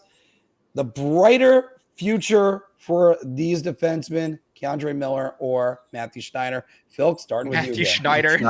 Matthew Schneider. Schneider. Braden Schneider. I'm here live. Hey, guys, this is what happens when you talk so much for a living. Eventually you say the wrong thing. Wow. Defenseman with a brighter future. Brighter future. JT Miller or Matthew Schneider. Yeah. JT Miller. How about Kevin Miller? Kevin Miller. Yeah. Ryan Miller. Ryan Miller. All right. So, Phil, once again, defenseman with a brighter future, Keandre Miller or Braden Schneider? I'm going to go Keandre Miller, I guess. I mean, I think there's just more potential. Like, if he pans out, he's a better defenseman. I don't know how much better Schneider's going to get than this. I think he'll rebound if he's healthy. I don't Rob Schneider. I can't say what I'm thinking. Also, Johnny Red's comment is making me laugh so much too for no reason. I wish I could say my thought.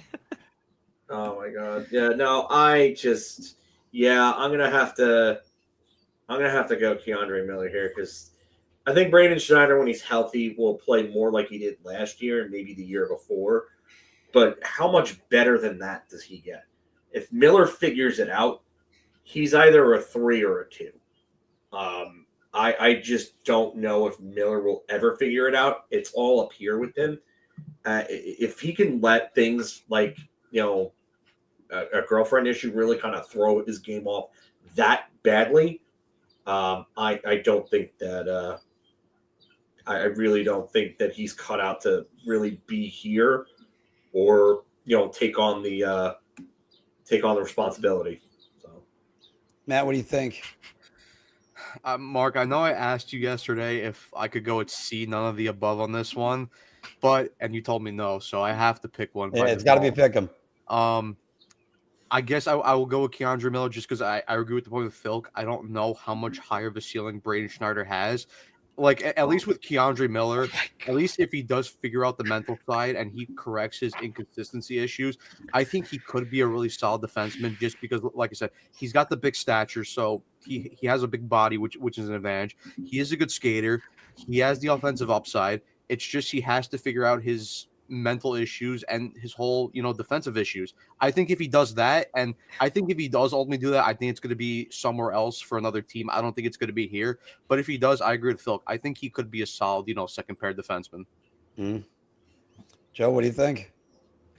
Keandre Miller's got more upside there. I mean, they paired him with Fox for a little bit this season. The numbers were pretty good. I mean, just in the beginning of the year, Keandre Miller didn't have like a good individual performance in that regard, but I mean the pair itself did well.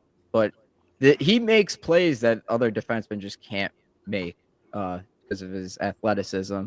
And Schneider, I feel like we already seen what we have, like what he is, and Miller is just inconsistent. But we've seen what he could do like at his very best. So I'd say Miller has the brighter future.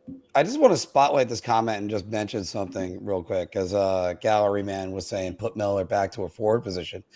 I wonder what type of forward he would be, and that's not a crazy thing to do because after all, San Jose did that with Brent Burns, and then they moved him back to D. And yeah, but Brent Burns was drafted as a center. Yeah, he was drafted as a center, and Keandre Miller has literally not played forward. I would say probably since about 2015 or 16. So it's about 10 years that he has not played forward. I'm just saying the idea wasn't crazy. That's all. Evan, what do you think? You can't have a $4 to $5 million fourth line forward.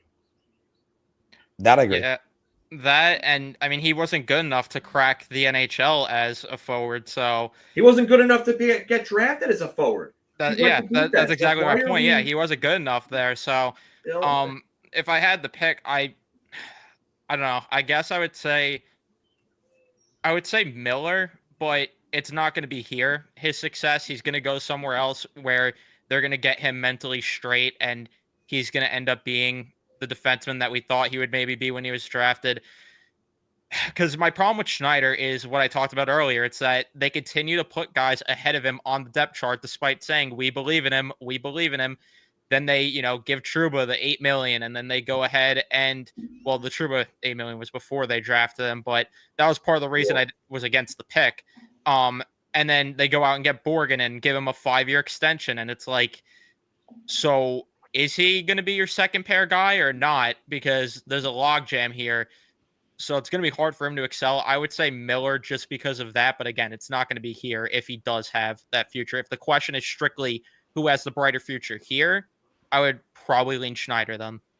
Yeah, I'm kind of leaning towards Schneider too. And the only reason why is because there's more consistency with Schneider. I can't wait to see what these comments you guys are laughing at. Carson's. Okay. But by the way, speaking about the Igor contract truthers, I don't think there's anybody on this panel that thinks that contract is no, a good contract. He's gone now, so no. A bunch of guys who just literally kept regurgitating a bunch of advanced stats about how good Igor is and how basically they admitted that it comes down to, we're going to lose 2-1 instead of 4-1. Awesome. Cool. Thanks. Yeah. I was very entertained by that. I haven't decided. I'm still like in between. I don't have an opinion on the contract. I'll just say that. That's it. Yeah, I still think it's terrible. You're going to be paying him $11.5 million when he's 38 years old. Good job. Yeah. And I could go to the good numbers later on Igor because we're going to talk about that when we go to Bar Talk, guys. But let's go to the forwards because what forward has a brighter future? Alexei Lafreniere or Will Goalie? Once again, starting with Phil. I mean, Lafreniere has the greater potential. I mean, this was Lafreniere. This was a down year from last year for Lafreniere. I will say this. I don't think the gap is as big as some might think because I think Will Cooley can develop into a 30-30-60 guy. Like, I think Will Cooley could give you what Tom Wilson gave Washington this year. I think Will Cooley just needs to do a couple of things. He needs to improve his hands. I think his skating will improve a little bit. Not that it's bad. I think he can do that. I think he needs to get power play time because I think that's your next like bumper in net front presence right there. He's big. He has the willingness to go there and fight for those pucks in those dirty areas. So I do think Cooley could be like a legitimate top 6 forward one day. I just think Lafreniere, if everything works out with him, this is a guy that's easily a point per game, if not more, player. Matt, this is tough because I think Alexis Lafreniere does have the higher ceiling in terms of potential and overall, just pure raw talent. However, the thing with Alexis Lafreniere, and it's really been a concern from me from this year especially, is how much is it in his head and is it the want factor? Because you could have more talent, but if you don't have the work ethic and the drive and the want to be better and to take that next step, then a guy like Will Cooley, who maybe doesn't have that in terms of that same raw talent. Will Cooley, though, has the work ethic and the want to get better because we've seen him. He had a decent rookie year, kind of, tailed off towards the end, but he took that next step again this year. And like what Phil said, like I could really realistically see him become like a 30, 60 point guy because, again, he has that will and that want to drive. So it's tough just because of the want factor and that wanting to get better. I'll say Will Cooley. Joey. Higher ceiling, brighter future is Lafreniere. And now, don't get me wrong, like Cooley had a great year. I definitely think he could be like Phil said, like a 30-30 guy. Like that's realistic for him. But Lafreniere, if he builds off of what he did last season, again, there's the key word. If I see some people in the chat, if man, yeah. Same deal as Keandre Miller. Really, it's like he's got such a high ceiling and I mean, just being a former number 1 overall pick too. Yeah, he's got to work harder though. Like the back checking issues, that's got to stop. That's got to stop next year. And I think he still needs to get faster, a little bit stronger too. If he works on that, he'll have a brighter future. But Cooley could be a consistent middle 6 guy for the Rangers. Lafreniere at his peak can be like a first line winger. And the Rangers need that. I'm glad, by the way, you brought up the defense because everyone's perception about a player is better when they're two-way. If they're just one-sided, you're like, so what? Yeah, like look at Team USA and 4 Nations. Every single player on that team was like a complete player. Every single player played defense, forward, defense, doesn't matter. Like I got so much respect for all those players. Like I never knew anything about them before. I respect every single one of those players now. Yeah. All right. And of course, Evan, going with you first. To me, the answer is pretty easy. For me, it's Will Cooley by a good margin as well. And the reason that I say that is because even on his worst nights, you notice him. With Lafreniere, when things are bad for him, like it is really bad. At least Will Cooley is going to consistently give a good effort. There might not be the production every night the way Lafreniere does, because no question Lafreniere has the higher ceiling. But I think if we removed the draft label from both these players, I think every single one of us would say Will Cooley by a long shot because he's the most noticeable guy. He was night in and night out throughout the season. There was like a 2-week stretch maybe in January or February where he didn't look great, but that's really about the only time where I was like, yeah, Will Cooley doesn't look good right now, and he's making some dumb plays.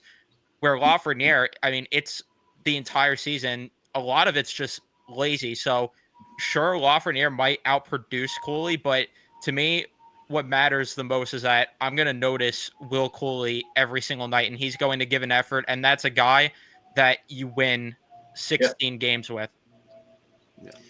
Yeah, I got to tell you, you're right about that one. I'm going to choose Will Cooley right now, but I'm also going to say one person can answer this question definitively for us, and that's Alexis Lafreniere. Be the player you were drafted to be. And I think part of the problem is the Rangers kind of put him on the third line, said, you figure it out, played guys like Colin Blackwell and Dryden Hunt over him. Then they also look. You got a career year of Chris Kreider, and again, it's our Tim Panarin, so he couldn't exactly go to left wing. But this is also where Will Cooley Alexis Lafreniere had to come around and go, all right, well, if I can't play there, where can I play? I credit a lot of people in pro sports that if there's a logjam, figure out where to go. That's one thing to do. And Will Cooley, he's literally finding his own space because he's hitting and destroying everybody that's on the ice. So I made the short about comparing his hit on Alex Pietrangelo to when Thor knocked the world serpent back in time in God of War. So, I mean, even though I use that same thing for Alexander Romanov too.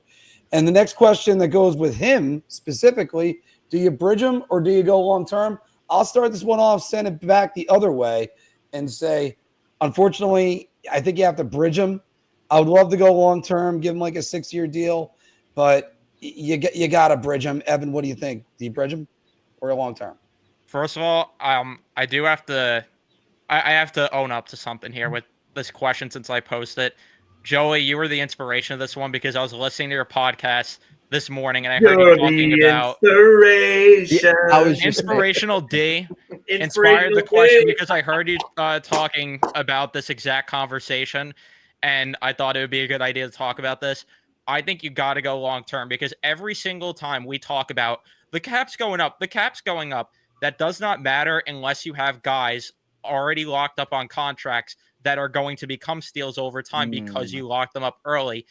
And I'm tired of it being, the Rangers who get screwed over by this because they don't extend some of their young guys early. I think you got to go long term with him and give him, I don't know what a fair price range would be. You'd probably have to go 6.5 if you're going long term with them, just to keep it in the right ballpark there, which I would do because with the cap going up, that's going to become a steal at some point over time. And if you truly believe this guy's going to be a middle six forward for you, and you extended Chris Kreider at 6.5 in that cap economy, 6.5 for Will Cooley is going to look like even more of a bargain. So I think you got to go. And then we were just talking about before too, next year should be an evaluation period anyway. So why not? Because Panarin's contract's coming off the books the year after, and then you have a couple of other contracts coming up. So you kind of go lateral there, especially with Cooley to Kreider with the contracts. It's going to be tight with the cap space because the Rangers have a little under $10 million in cap space this offseason. But absolutely, the Rangers need to be locking Will Cooley up to an eight-year deal. It has to be done. He's 23 now. Take him till 31. And if you could even get it to like 6 or 5.5, like if you could negotiate with him a little bit, that is well worth it. And yeah, I mean, everything Evan just said pretty much. Like if you're going to have to move some other pieces too. Like if you want to go long term, like I said, there's not a lot of cap space. You got to move Kreider out. You got to trade Carson Soucy. Like no ifs, ands, or buts, because you got to bring back the other guys. Like I think Edstrom is due for a contract too. Rempe too. They have to figure out what they're going to do with Keandre Miller. Then they have to fill in the rest of their defense. But if you go 6.5, like 5.5, 6.5 million with Cooley, you got to get rid of the cap space, at least for this next season. You have to get rid of it now. Matt. Yeah, I would look to extend them long term. I think, teams have to start doing this where they take a page out of the Atlanta Braves book and they start finessing the system with their under the radar contract extensions. But I think this is a guy that, you could sign him long term for like 7-8 years and you could get him at a relatively good cap price, like we were saying, like $6.5 million. The only thing though that worries me, and I forgot who brought this up. I think it might have been in the spaces that Statboy Steven was doing yesterday. But does him and his agent maybe hold out and want a bridge deal because they know the cap's going up? So maybe they think that if they wait 2 years with 2 or 3 years with a bridge deal, that maybe that they could look to get a higher AAV, a couple years down the line instead of just getting the $6.5 million for 8 years. So for me personally, I would look to lock him up long term, but that's not up to me. And lastly, Phil, to close this out, you bridge them, going long term. we want to do and what may actually happen might be two different things. So That I agree with. Everybody wants long term, and yes, that's what you should do. Does his camp want to do that? That I agree with. That's the thing. And Jeff Filippi, Steven's podcast, one of his two podcast partners, brought that up yesterday. I thought that was a great point. With the cap going up, he may want to bet on himself.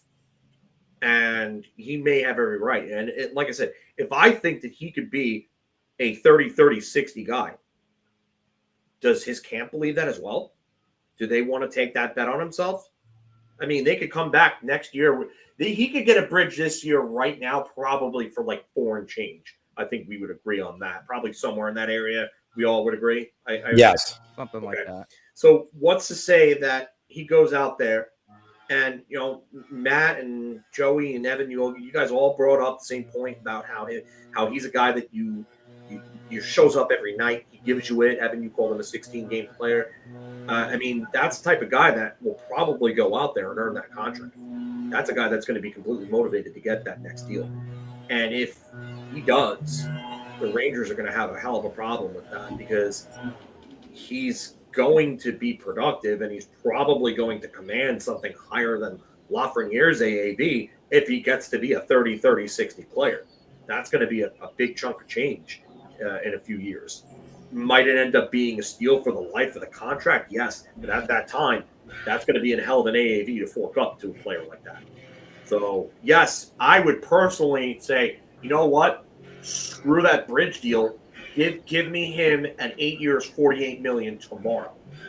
Like tomorrow. I'm not even – I give him that right now. Whether or not his camp wants to accept that, that's another story. Another reason why his camp should, I think, go long term right now. I'm thinking that they should. The Rangers have traditionally not done it. But when you play the physical position, I think you want to get that long-term money when you're younger because when your body's worn down, when you're older, you're not likely going to get that big deal. My only counter to that is that if Will Cooley in this span that leads to the UFA years wins a cup, a team's going to see a guy that plays physical and has won a Stanley Cup, then that's going to attract an absurd amount of money. That's just what it is in the NHL. That's the only counter I have to that. Yeah. Well, hopefully it gets to the point where Will Cooley does win a cup. And because we know where he'd be doing it right now. Guys, we're going to take a quick break for DraftKings and then come back with some NHL bar talk, or it's got another name from another family. Get the hoop, boys. It's coming. Hoop. Hockey fans light the lamp this winter with DraftKings Sportsbook, an official sports betting partner of the NHL. New customers can bet just $5 pre-game money line on any NHL team to win their game and get $150 in free bets if they do. If that wasn't enough excitement, you can turn small bets into bigger payouts with same-game parlays. Combine multiple bets like which team will win, how many goals will be scored, and more for your shot at an even bigger payout. Download the DraftKings Sports app now. Use promo code THPN. Bet $5 on any NHL team to win their game and get $150 in free bets if they do. Only at the DraftKings Sportsbook with code THPN. Shot. This is the easiest I've ever had to answer. I'm going to say beer. I can't even begin to describe. I'm actually going to go crazy. I'm going to buy everybody around on this one.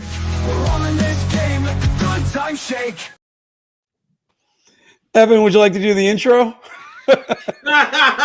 You want me to pull up the one that I copy and paste? Oh, yeah, sure. Go ahead. Let's go over. And welcome back, everyone, to Big Apple Hockey's Layup Talk. Are you so confident that you are going to be doing self-alley-oops? Are you so that you're going to put up a mid-range shot? Or are you going to say it's a shot layup? Play along with us in the comment section down below. It is hoop time.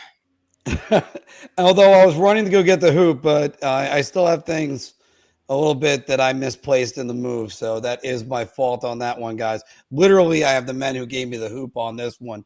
But play along down in the comments below. You're so confident that you're buying around, so I'll have a beer. Or, oh, God, I need a shot.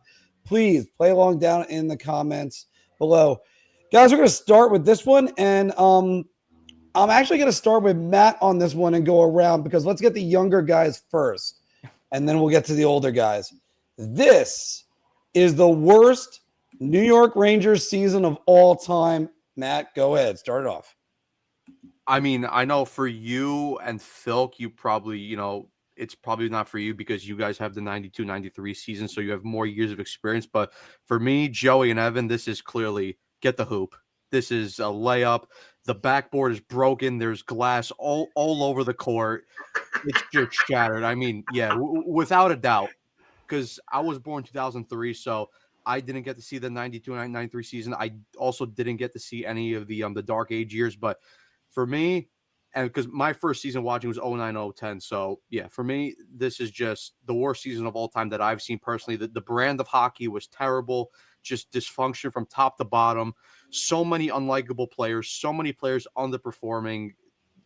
The Rangers are lost in terms of the front office. They have dinosaur analytics. Chris Drury doesn't know what he's doing. So yeah, for me, it's a round. It's a layup. Joey, is this the worst season you've ever endured? Yeah, this is like the easiest layup of all time for me. Honestly, I'm with Matt.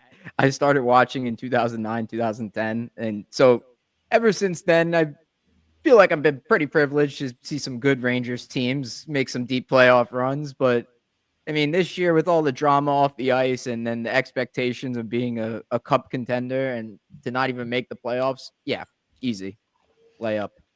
Evan, smashing that hoop. Yeah, Lob City, the Blake Griffin jerseys in the He's background. got a basketball in his hand right now. And the Blake Griffin jerseys in the background for a reason. This is the easiest layup I think we have in the history of layup talk, to be honest with you, at least for me, because like Joey, 09-10 was the first season I endured, and this team right now has me missing like the Ryan Sproles of the world and the rebuilding squad, or the rebuild, because we shouldn't even call it a rebuild. But for me, yeah, this is easily the worst season, just with all the drama, all the toxicity, just really made it a nightmare. And I nearly, like I said, had to be instituted with the way the season was unfolding in December. So yeah, this is broken backboard, like Jonny saying. Phil, go ahead first. It's rough because I mean I'm gonna say beer, just because like there's merit to this. This is probably the most unlikable group I've watched, at least the 92-93 team. Like they were trying. The injuries to Leach and the toxicity between Messier and Nielsen really kind of caused their downfall that year. But that was something that had been brewing for a little bit. But this level of dysfunction is just horrendous. The last year of AAV in 2017-18 was just terrible too. He just made a lot of stupid decisions where you're just like, what are you doing? And how did you ever become this team's head coach? And we're saying this, 3-4 years after he took the team to a Stanley Cup final in his first season. It's just, there's a lot of dysfunction. The Dark Ages are also bad because of the fact that they were giving up first-round picks almost every year to fall this short of the playoffs. So it kept them in a continuous loop of mediocrity, and there wasn't really a future to look toward to. They were a lack of prospects. I mean, your best prospects, the ones that they held on to, were like Jamie Lundmark. Like, we thought Jamie Lundmark was going to be something special. Pavel Brendel was their top prospect for a while until they dealt him in the Eric Lindros trade. I gotta say that we this is close, but it's a beer for me. Philk, and by the way, speaking about which, then there would be prospects that they trade like Kim Janssen or Marek Zidlicki that then go up and blow up elsewhere. And it makes you go, geez, what were the Rangers even thinking? Even PJ Stock did better elsewhere. This was hard for me, guys. I really was going to say 92-93 was worse than this. until last week's headline. I'm not going to go into further detail on that. Yeah, it's this season. I'm with you. And now it is a layup. I have given my own self alley-oop layup. I have done it, Evan. An easy layup for me. This one is an easy one. And again, this is, you could say everything you want about the Rangers. I was embarrassed to be a Ranger fan last week. I still am. Chipotle had the buy one, get one yesterday. I pulled in with my Leafs jersey instead of a Ranger jersey. I mean, it truly was like, you could say anything you want. Brian Leetch slipping on ice.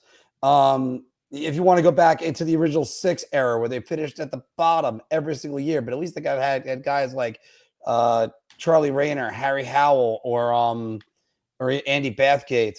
But then you look at some of the dark ages in the 70s, John Ferguson, those stupid jerseys, and Rod Gilbert retiring, and Espo coming in, and that trade that still was lopsided the other way for Boston, but the Rangers made the Stanley Cup Finals.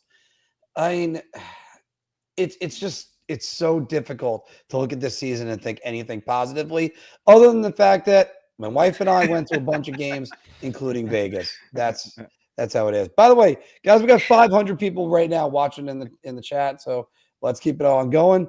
And Joey, I'll start with you in this one. Igor Shesterkin will statistically rebound. I'll flash some of these stats for you, like the fact that he led the league in, he was under 500 for the first time in his career, 905 save percentage, and a 286 goals against. But he did lead the league in shots against and saves. And here's his save percentage and goals against. Joey, will he rebound statistically?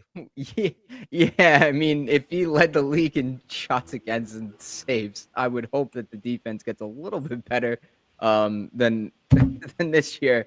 I don't know. I have a lot of faith in Shesterkin.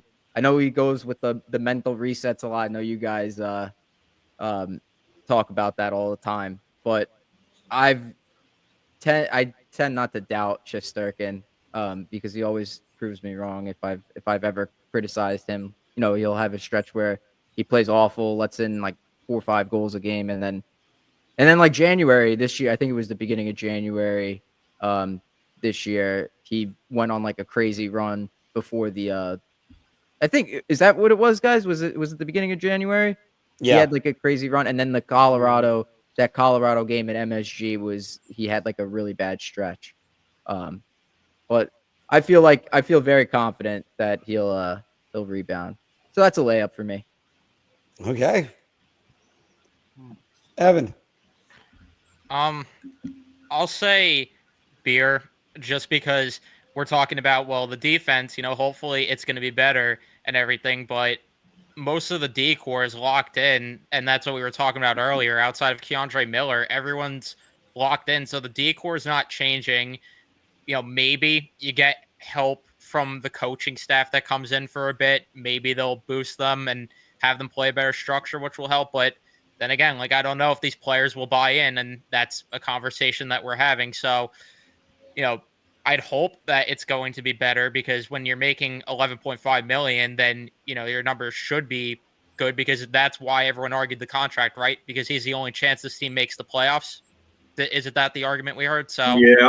I would hope that it's going to be better, but I don't know, because of the team in front, and on top of that, we can't ignore the fact that statistically, and people will spew goal save above expected, everything at us, but statistically, just looking at save percentage and all those other stats, he has regressed every single year. So I can't confidently say it's around just because of that alone.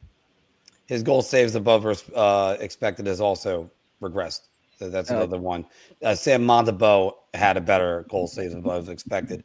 Phil. Before Phil gets into it, I'm just gonna go ahead and say I gotta go, guys. I appreciate you guys having me on the show. This is great. I love this. I love talking with you guys. Your fans are awesome.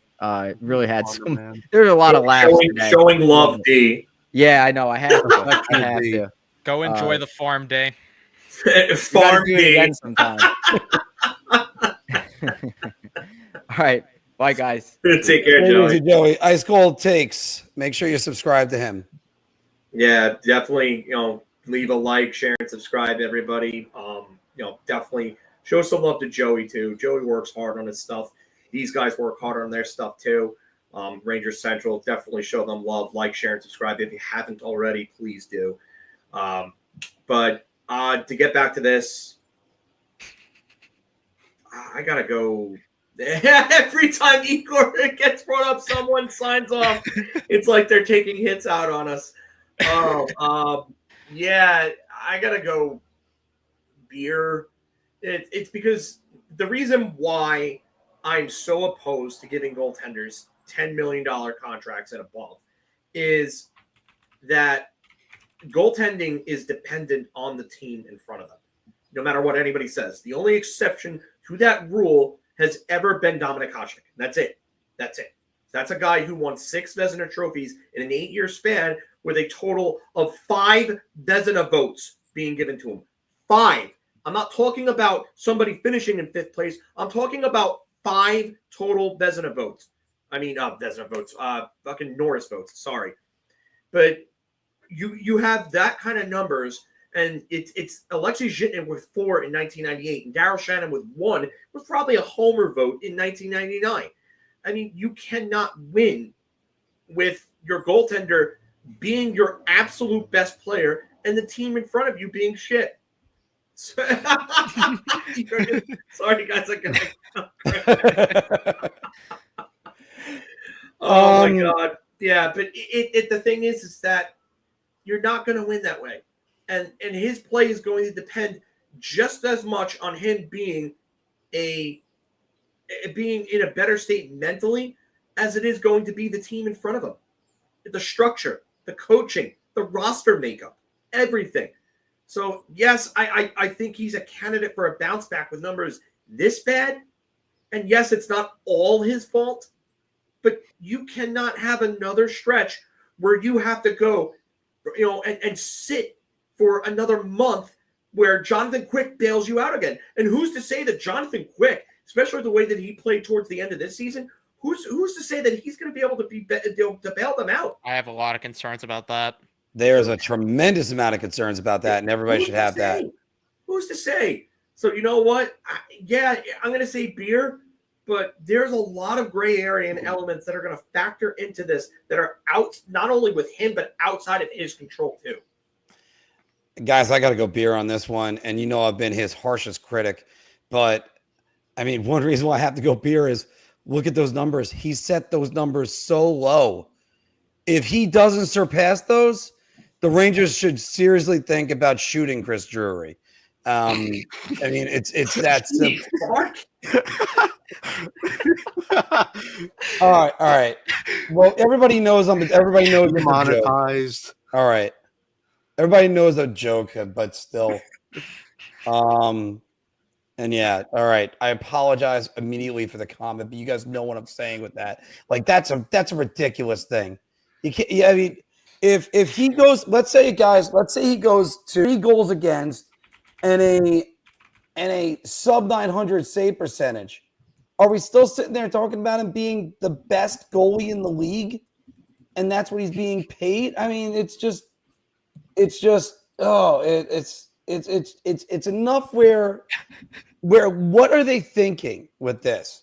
And look, I could concede this.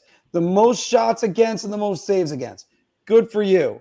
But does that mean he's overworked now and he's blown to smithereens? Other than Curtis Joseph, how many guys constantly have been able to do that, deal with that many shots? These are career low numbers, and Igor is not that mentally tough guy. He's not Henrik Lundqvist. We've said this a million times. It's just he's not. So, all right. And guys, I'm gonna flash these numbers right now. Hold on, I didn't get the answer. Oh, Matt, you didn't? Yeah, no. Oh, I'm sorry. Go ahead. For me, I'm gonna say beer. Look, do I think he could do it? Sure, but the problem is that the defensive core next year is going to be the same defensive core that basically end of this season, unless there's a couple changes here and there. Obviously, Keandre Miller is a guy that could get moved, and maybe Chris Drury does end up flipping Carson Soucy. But for the most part, this defensive core is going to stay together. The lack of a defensive structure, again, is going to prevail. So Igor is going to be facing a ton of high danger chances again last year. And look, again, this is why, and we've all said it, this is why you don't overpay goaltending in the NHL. And I don't want to hear, if Igor, again, has another poor statistical season next year, that I don't want to hear fans making the excuses and his defenders saying that, oh, but look at the defense in front of him. No, you put yourself in this position because you chose to overpay a goaltender by a couple $1 million instead of reinvesting that type of money into better defensemen in front of him. So could he do it? Sure. But, the defense is certainly not going to help him next year. And Matt, by the way, just apologize because I think when we reordered, that's when I got a little bit confused. No, you're good, Mark. All right, guys, let's look at someone this is Mark right now to Chris Drury. Maria's comment. If anybody follows AEW and just knows the reference, it's when Arn Anderson talked about pulling out a Glock and having Cody Rhodes being in the situation where he had a Glock pulled to his head, and Mark is definitely Arn Anderson in that situation. I think I'm Chris not Drury advocating anything like that. I think Chris Drury now has graduated the Ebola list and made it to a list somehow above that. The shot list. I don't know what's above Ebola besides Patrick Nemeth. There you go. That's where we are then. Then he's got to Maria say, please don't mention Talbot. Well, don't worry. We're going to be talking more about Chris Drury in a minute, but let's start with these numbers for Mika Zibanejad, guys. You saw me flash numbers to Jonny earlier. From October to December, 21 points. That was, I believe, in 35 games. Then you look at the rest of it, 41 points. And then the little bit of the JT Miller effect really kind of gave him a springboard. But Mika Zibanejad moved to wing when he had to play with JT Miller. Mika at wing corrects his issues. Evan, start us off. I'm going to say, I'll say shot, because the reason I have to say it is the Mika Zibanejad that got that $8.5 million was not the player that we're seeing now. The Mika Zibanejad that earned that contract was not only just a play driver, but a dynamic goal scorer. Like that 5-goal game, scoring those 5 goals in different ways really defined why Mika got that contract. It wasn't because of the fact that he's on the wing, which, yes, I get the argument is that it will revitalize it, but now you're basically putting him as a passenger, attaching him to JT Miller's hip, which to me is still a replacement level player at that point, and it's a little bit of an overpay at the very least there. So I have to go shot on that just because of, it's not going to change the fact that he's a passenger now. Maddie?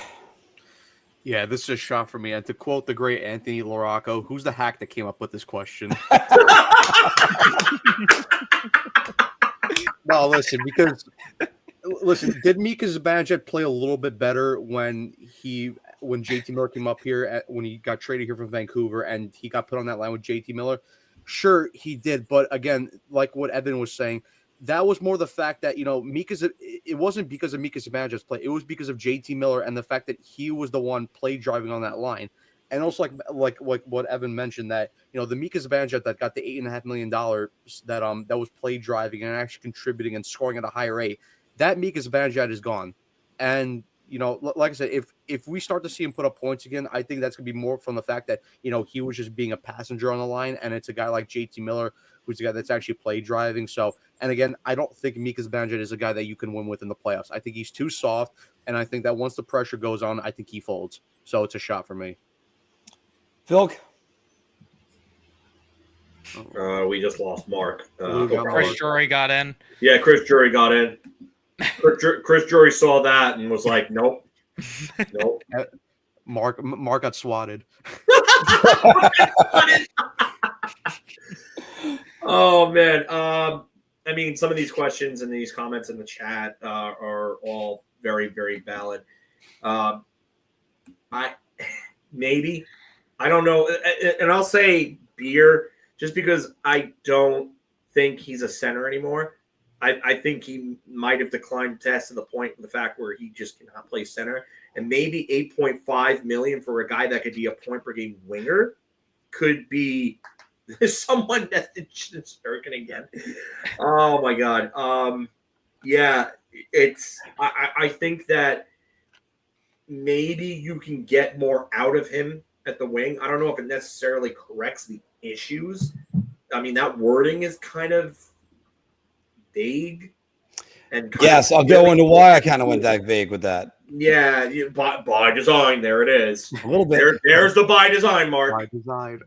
But it maybe you can get away with having an $8.5 million winger who is a point per game winger. Maybe he gives you 25 to 30 goals and maybe 80 or so points playing on Miller's wing. But yes, I agree with Matt, and I've said this before about him. He's not somebody you win with. And people said, people gave me a lot of shit for talking about Panarin, and he did the same thing that Zibanejad did. He disappeared when the series got tougher and tighter as they went along and deeper into the playoffs. Both those guys completely disappeared. And you'll probably never win with those guys because they just don't have the gusto, the mental makeup, the guts, the balls, the cojones, whatever the fuck you want to call it, to really be that guy. They're no name. And listen, I don't expect everybody to be on Nathan McKinnon's level, but I want somebody with Nathan McKinnon's drive. Yeah. I don't care if you piss every single teammate off the way that him and Michael Jordan would. If you win, that's all I give a shit about. Yep. Winning. That's it. It's the name on the front, and it's the Stanley Cup, and everything else is an afterthought. So, yeah, I don't know if it necessarily corrects the issues, but maybe it's Oh my God, we're not highlighting that comment. Oh we're boy, I gotta see what that one says. No, all right. Not even. Nope. Nope. We're not highlighting that one either. All right. Well, guys, I'm going to go with a beer on this one as well because we're going to go back to the sentence and it says it corrects his issues. Yes, suddenly he's not a minus 26, but you know what? They're not paying you to be a wing. They're paying you to be a center. At best, I'm going to say this at best. The Rangers might get another Matt Zuccarello out of this, but he was also making far less money. And the second part of it is Mika ain't Matt Zuccarello because Matt Zuccarello brought it every single night. Mika does. Yeah, Mika folds like a deck chair. Like, come on. Like, Mika, you got to be at least stronger than that mentally. Like, there's no way you're this bad. There's just no way. But if he's a winger and the Rangers are paying him $8.5 million to be kind of good at wing, that doesn't help anything. It'll correct his issues. It won't correct the Rangers. So he's been dog shit. Yeah. If only we had that video clip. All right, man. These comments are getting savage, man. Oh my God. This is my fault. My chat. That's mostly my chat. Well, no worry about that because I'll be able to take a look at some of them in a moment. But Kevin Wright has been on an absolute heater in like this chat. He's on the money every time he's in been my on chat. the money. There are so many good points that this guy has brought up, and he's a mutual follow on my Twitter. But unbelievable point there. And not only that, but remember when they actually benched him for that one game, and then he must have went and cried to whoever, maybe it was Drury, and then he was back on the top line and power play unit the next game. Mm-hmm. Yep. Like, what were we doing there? It's a good question because other I'm players start are this one from you, Nick. We'll talk about that in a little bit. Because other players are going to need that playing time, Philk. And let's go right to this guy, Matt. Gabriel Perreault will be a top 6 forward next season. Start us off. Okay, can I just ask, is the question that he's going to play in the top 6 or that he's going to play like a top 6 winger? I just want that. He's going to play in the top 6 as a top 6 winger, like one, and it'll be at the beginning of the season. I'll go beer just because I don't trust this organization one bit. Like, they could say that cool that they want to turn a direction and go in terms of younger and actually developing people, but until I actually see it with my own two eyes, I do not believe them for one bit. So, listen, do I think Gabe Perreault can have the talent to be a really good top 6 forward in the NHL? Yes, I do. Am I still a little worried about his skating? Yes, I think he still needs to improve upon it to be that full dynamic playmaker that he can be at the NHL level, because I've always said his hockey IQ is there. He's one of the smartest players that I've probably watched come up through the last couple of drafts. So I think the IQ is there. It's just in terms of the skating, and will the Rangers actually put him in that position to develop and actually be better? So I'll go beer. Yeah. Evan, what do you think? I think that I'm disappointed in you for spelling his last name wrong. I'm disappointed in that. Got him. But yeah, you spelled it wrong. Yeah. Oh, there was a second E. Yeah. But to answer the question, I'm gonna go with Shot, because I think that when I look at the roster already, we're talking about how Zibanejad needs to be on the wing now, on top of Lafreniere, who's there, Panarin's there, Cooley's getting time, and you have to imagine that they're going to get a veteran winger or some sort of veteran forward this offseason, which also factors into the equation of, okay, where does Gabe fit in the top 6? And I really just think, I could be wrong here, but I get this feeling that they're going to start him in Hartford next year, because we didn't see him play in some crucial games down the stretch here, even though they were pretty much out of it. They just didn't want to admit they were out of it. So if he can't play in these games with this lineup, if they're going to add veteran forwards into the fold next season, then how is he going to fit in to next year's lineup? So I got to go Shot on it. Phil?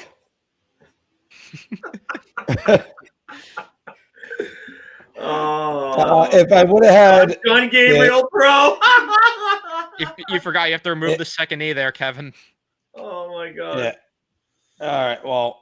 Yeah, I gotta go beer here, and I'm gonna refer back to what Johnny Lazarus was saying before. I mean, if this guy comes in and they think that he is ready to play a top 6 forward role, then they're going to put him there. And if not, then he may end up starting off the season in Hartford. And that may not be the worst thing in the world for his development. Like, have we not learned from rushing players and putting them in non-optimal positions to really kind of develop and grow as players?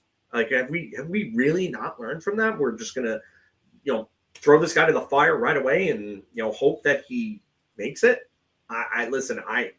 I would love to see nothing more than him come out like a house of fucking fire and just start producing left and right. And he puts up like a 60-point rookie season. Like, that would be like, okay, my faith in humanity is slowly being restored. Like, my will to live is coming back, but I don't know if that's going to be the case. That's it's high expectation. It's a team that may be in a reevaluation type of state next year. There's going to be some big changes. I don't know. It's a lot to ask for a 20-year-old kid to come up and be a top 6 forward right off the bat. And I had my concerns about his skating. I think his skating is a little better off than I thought it would be at this level. He didn't look too far behind the play. There is definitely a lot of room for improvement there. There's also a lot of room for improvement with his strength and his conditioning. Not that his conditioning is necessarily bad. Please stop talking about Colin Blackwell. My God. That's why I had that reaction. Oh, God. Especially after that overtime goal last night. I know that's going to really rile up Ranger fans after seeing that. But, it's a lot to ask. It is. So, beer, I'm not expecting a ton, but if it ends up being a pleasant surprise type thing, then absolutely I'm there for it. I got to go with Evan on this one, and I hate to say it because they got to figure out like where he slots in top 6. You got Zibanejad on the wing. I still think Zibanejad should be, at least they should be trying him at center, because maybe that'll help the Rangers center depth greatly instead of hindering it. But it's just, I want it to happen where he's a top 6 forward. But you're also right about this too, Phil, because it's like there's a lesson that the Rangers need to learn from not rushing a player, or at least having a plan for a player. How about that one? Sort of like what they didn't have with the last forward they drafted from Boston College, who's right now on the trade block. Because when Kreider came up, it was like a tug of war between him and Sather, and going through the process constantly. Tortorella was talking about that. I think he might have to start in Hartford. I think it's going to happen. I'd love to come out with just absolutely on fire, but I mean, it's probably not going to happen. So shot for me on that one. And guys, one last one, and we're going to take some user questions and comments. But are you guys ready for this? Viewer, not user. A what? Oh well, yeah, Viewer. Viewer. I'm scared because I didn't read the ones before. Yeah, I couldn't come up with a fourth one. This is what I came up with. Oh no. Philk, Chris Drury will be the GM July 1st, 2026. So a year from this July. Yes.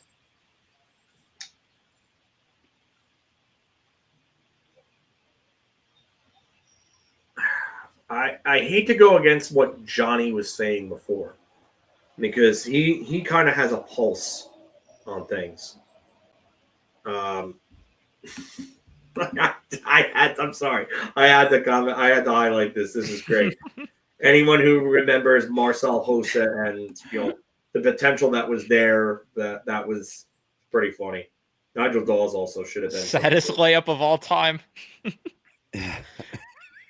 I don't know. Evan in the chat. I'm gonna say beer, just because. What if things really go wrong this year?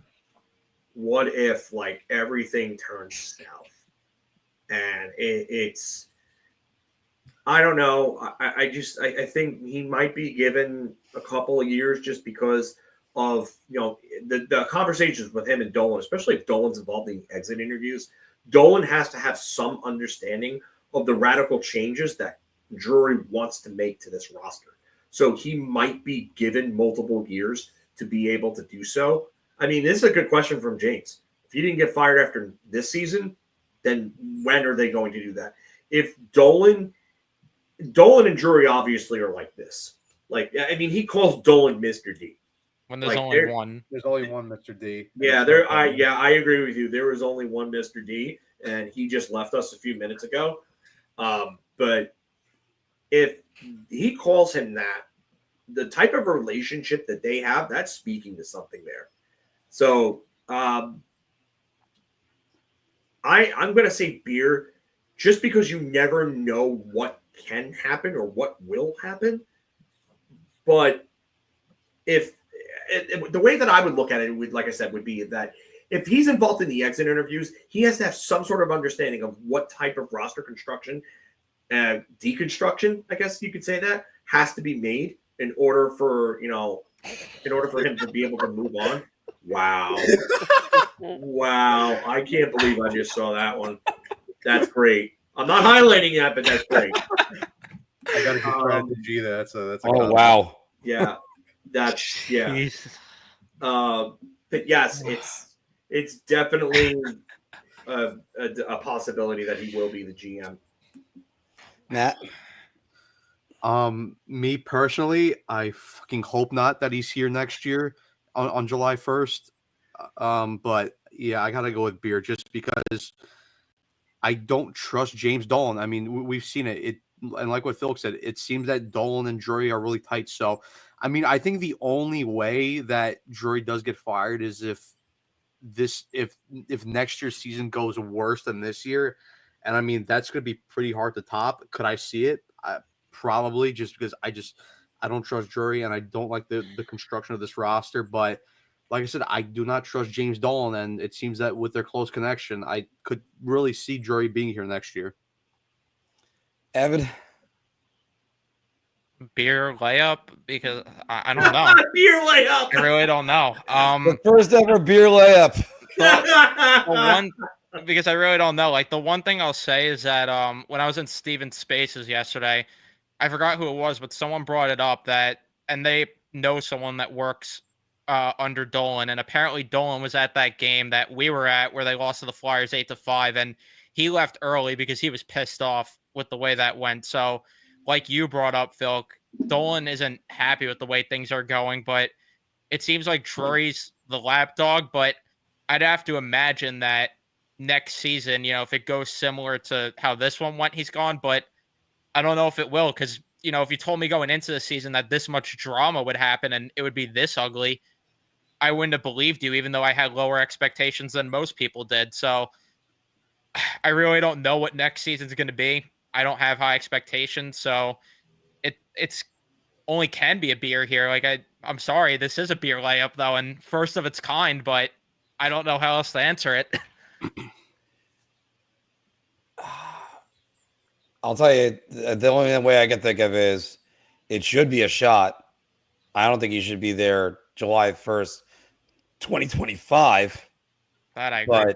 But with the amount of stuff that's happened on this team, and then finding out about the other thing last week, how is he still employed? Because I'm pretty sure because he's not just the GM, he's the president. And I tried to be a Drury apologist. I tried to be like, it's Gorton's team. He was saddled with some contracts. I am at the point now, they need to clear house. They need to go pluck guys from winning organizations. Yep. And they need to start going that route. Whatever happened to that route of hey, why don't we that organization is winning. Why don't we get that guy that's underneath that guy? Well, that's the point I made about Jeff Halpern. Like, I would like Halpern because Halpern has been in a winning organization that has developed players at a very, very high level. Like, if you get that guy and he comes in, let's just say for worst case example, he becomes Todd Reardon, like how Todd Reardon couldn't succeed Barry Trotz in Washington. Or Lane Lambert. Lane Lambert, something like that. Like, let's just say that happens. Then you could go to a more experienced coach and be like, hey, you know what? We tried it, didn't work. But how are you ever gonna know if you don't try? Well, Phil, just to go further from that, remember when Scotty Bowman retired? Everybody was so focused. Dave Lewis was going to be the next big thing. Yep. He was gone real quick. Nope, he didn't last at all. And then I think it was Babcock took over for him after the lockout. But it's where go for the assistant, see if they can do the job. Who knows? You could end up with Bill Belichick, or you could end up with Todd Reardon. So, I mean, that's the other one. I mean, Colin Campbell, even he was somewhat of a serviceable NHL head coach. But it's something. Just going through the retread stuff, it's not going to work again. Don't go to Tortorella. Don't even go to Coach Q, which they're not going to. Thank goodness they're not going to. Here's the problem with that, Mark, is that this organization, by extending Igor, and it's pretty much what Jason's saying, you can't fix stupid. Like, this organization basically admitted we haven't learned from our mistakes. We don't want to try something new. And that's the bigger issue here in all of this. That was what I said yesterday in Steven's Space about the Igor truthers, quote unquote. Like, did we not learn from the last 20 years? Even if the Igor contract is a good contract, let's go with this one first. Even if that's the right thing to do and he deserves the money, the timing of that was the absolute worst information, because it was, all right, we just got rid of $8.5 million off our cap, so we're giving it to someone else. And all the players are going, wait, the captain just got traded. I'm glad my buddy got money, but why is he getting paid? And then whose contract is going to be affected after that? That's all thoughts that are going through all these guys' heads. So, insane. Guys, thank you very much for joining us on our version of Rangers Bar Talk, Big Apple Hockey's Bar Talk, where we gauge our confidence on NHL topics based on our choice of drink. Evan, you have some blind rankings. I can't wait to see what some of these are. Well, so here's the thing. I have either one that I could do it as just 10, top 10 for this, or we could do this one for, I could do 2 different ones for this of 5. So how do you want to do this? Are they Mark's greatest gaffes? That would have been a good one, honestly. Unfortunately, it's not, but that would have been a good one. They're all number 1. Some gaffes are greater than other ones, guys. List blind ranking. That's what we should have done. But that's what I thought you were gonna honestly come up with. I thought you were just gonna troll the shit out of him, and I was gonna laugh hysterically. Well, now we're giving Anthony ideas. This is a genuine idea here. So you did just give Anthony a ton of ideas. Do you want to do it that way, where we do 2 of them as top 5s, or do 1 overall as a top 10? Do you have 2 different subjects, or do you have only one? It's the same subject, but I have 10 of them. So that's what I'm saying. We could do it as 2 sets of 5, or we could do just 1 as 10. Let's just do the 1 top 10 then. 1 top 10 then. If it's 1 subject, then you got to go 1 top 10. All right. So the blind ranking is worst losses of the season. Oh, right. God. Blue Shirt Manager, I think, just did an article on this one. Make sure you have the date, because I think the Devils are going to come up twice. I do have the date. So we have the home game versus Colorado, where they lost 5-4 on January 26th. I'm going to go...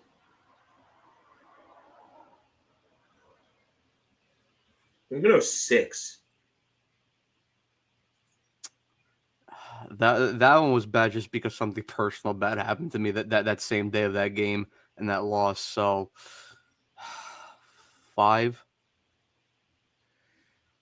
I'm going to have to agree with Phil on 6, because the effort was there. They took the lead in the 3rd period. And they blew the lead, yeah. Yeah. I think it was only like a 1-goal lead, though, that they had. Yeah, I think it was a 1-goal lead. They fought back. They were down 2 early, and you thought, oh, here it comes. They tied the game. There was fight in them, and then they just made the most horrendous mistake.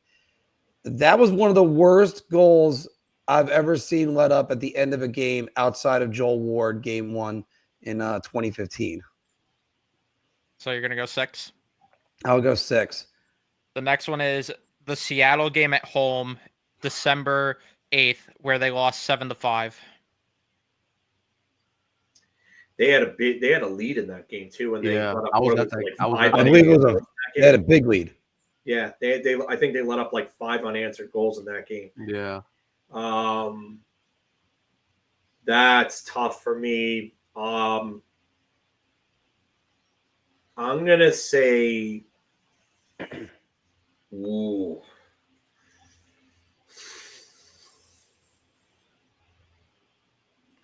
I have like 4 in mind that I want to reserve for the top 4.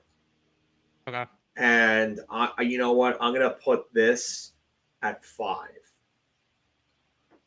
Matt, I want to hear your thoughts on it first. I'll go 4. The only reason why it probably doesn't go higher is because there's probably some other bad losses, and the fact that it softens the blow a little bit just because I met Filipino that same day, and Juan Soto signed with the Mets that same night. So at least my night got salvaged a little bit. So I'll go 4. I'll go 4. I'll actually go 7 on this one. The reason why is because A, I went to the game with my wife. B, so I was at that game. That's one. Oh, hi, Apple, doing that. B, we had a good time, even though we were looking around for hoodies, a Ranger hoodie for her to get, and they just did not give us any good options because, oh my goodness, they were all so pricey. But we ended up going into one of the lobbies, talking to some fans, having a good time with that. The on-ice play, though, they had that game pretty well. I mean, the first period, they dominated that period. And then... Oh, the Rangers took 40 minutes of a game off? Yeah, well, even that, 30, folk. It was like they went 30 minutes of the game, and then suddenly... Guys, one thing we never mentioned the entire show, 23 times this season, the Rangers gave up back-to-back goals in less than 2 minutes. Oh, Matt has some Wait, stats to can bring I up actually- later. Can I actually? Yeah, I have some. Let's do it stats after on the blind ranking Yeah, because we'll I do know Yeah, we'll what do you're the gonna blind bring up. rankings first. I'm sorry, I'm going off a tangent. So if not for my beautiful wife, I would have to say it would be maybe to 5. But here's the problem too with the Rangers. There's a lot worse efforts than that. They came back, and there was at one point where we all thought they were going to come back and salvage everything, but no, they didn't. So I'll go with 7. 5, 4. 4. So Brian, yes, believe it or not, hockey games are longer than 20 minutes. The next one here, the loss at Tampa Bay where they lost 6-2 on December 28th. I'll start this. Wait, what was that one again? I'm sorry. It was The loss in Tampa Bay where they lost 6-2 on December 28th. I'll start this. This one I'll go to 5. This is where you really saw it, and this was right when. 5? Yeah, I'll go to 5 on this one. I think this is where you really kind of saw they were trying to climb out of it and they couldn't. I think this is the game Kreider was healthy scratched. Didn't you put the last game though that we just talked about at 5? No, I put it at 7. Oh, okay. Yeah, That's put what it I at was 7. confused. All right, 7. Matt had it at 5. Or Oh, that's all right. 4. I had mine at 4. No, yeah, you had it. Okay. Okay, Phil had it at 5. Yeah. so that's it for me. That's they're trying to climb out. They can't. Igor let in some bad goals. Ryan McDonough had a shorthanded goal in that game. And it was just like, hey, the Rangers versus the big boys. Look at them get smacked around. I'm going to say 9.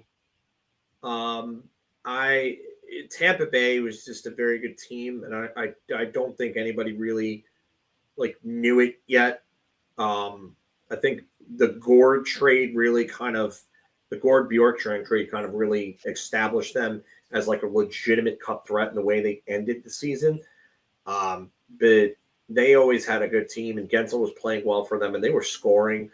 So definitely not a good loss, but I mean, to me, the ones that I can think of, they don't come anywhere close to that one. I mean, that one doesn't come anywhere close to the other ones I saw. Sorry about that. You're making me reconsider my rank, but it's already in. I'll go 7. I don't know. That one probably just blurs into a bunch of bad losses from that stretch. So yeah, 7. That's fair.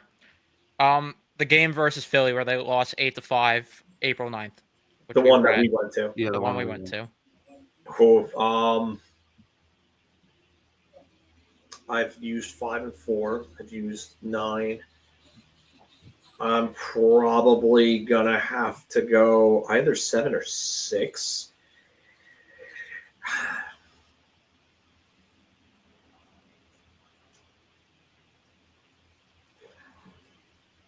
You know what? I'm gonna go 6. I could make an argument for it going higher because of the desperate need for points at that time, but I was so just kind of resigned to the fact that they weren't going to make the playoffs by that point, and because the efforts just were not there.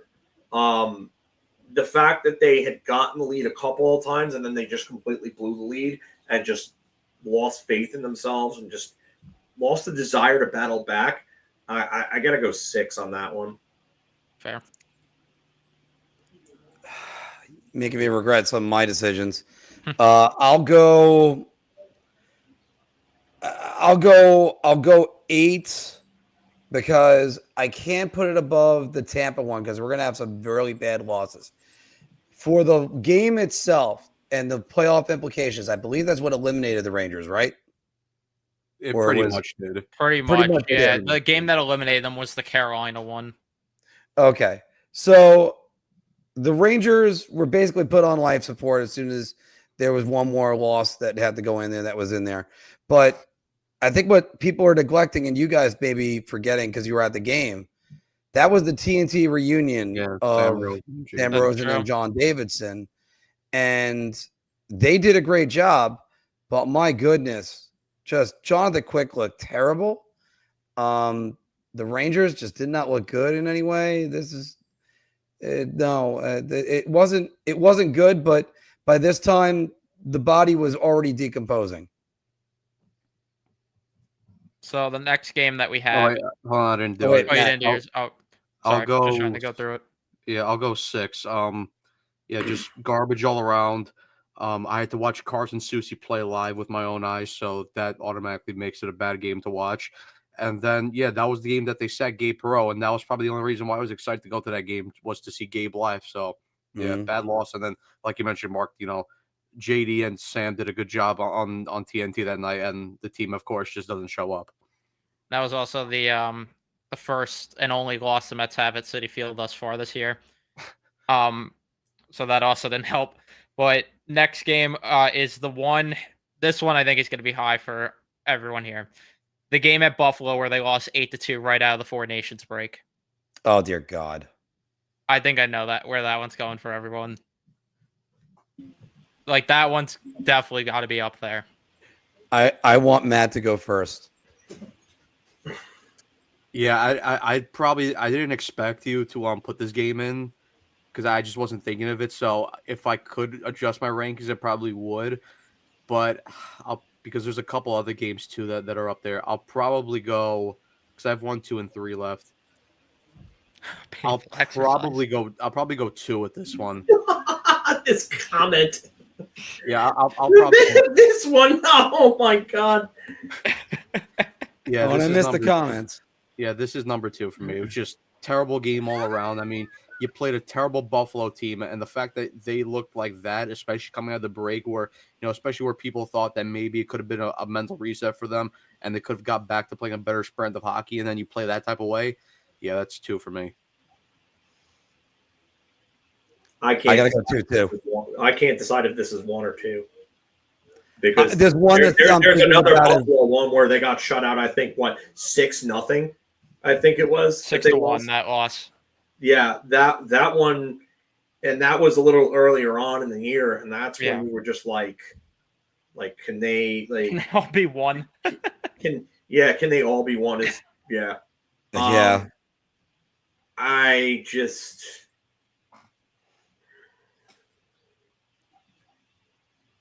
I'm going to put this at 1.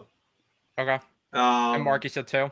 I'm going to put it at 2. I'm going to let Phil finish that thought, and then I have a quick anecdote about this. Yeah, I got to put this at 1. It just, for them to come back after the Four Nations break and to have JT Miller already, and, to have everybody there and to have a clear-cut understanding of what needs to be done and things that need to change, and then for them to show up like that.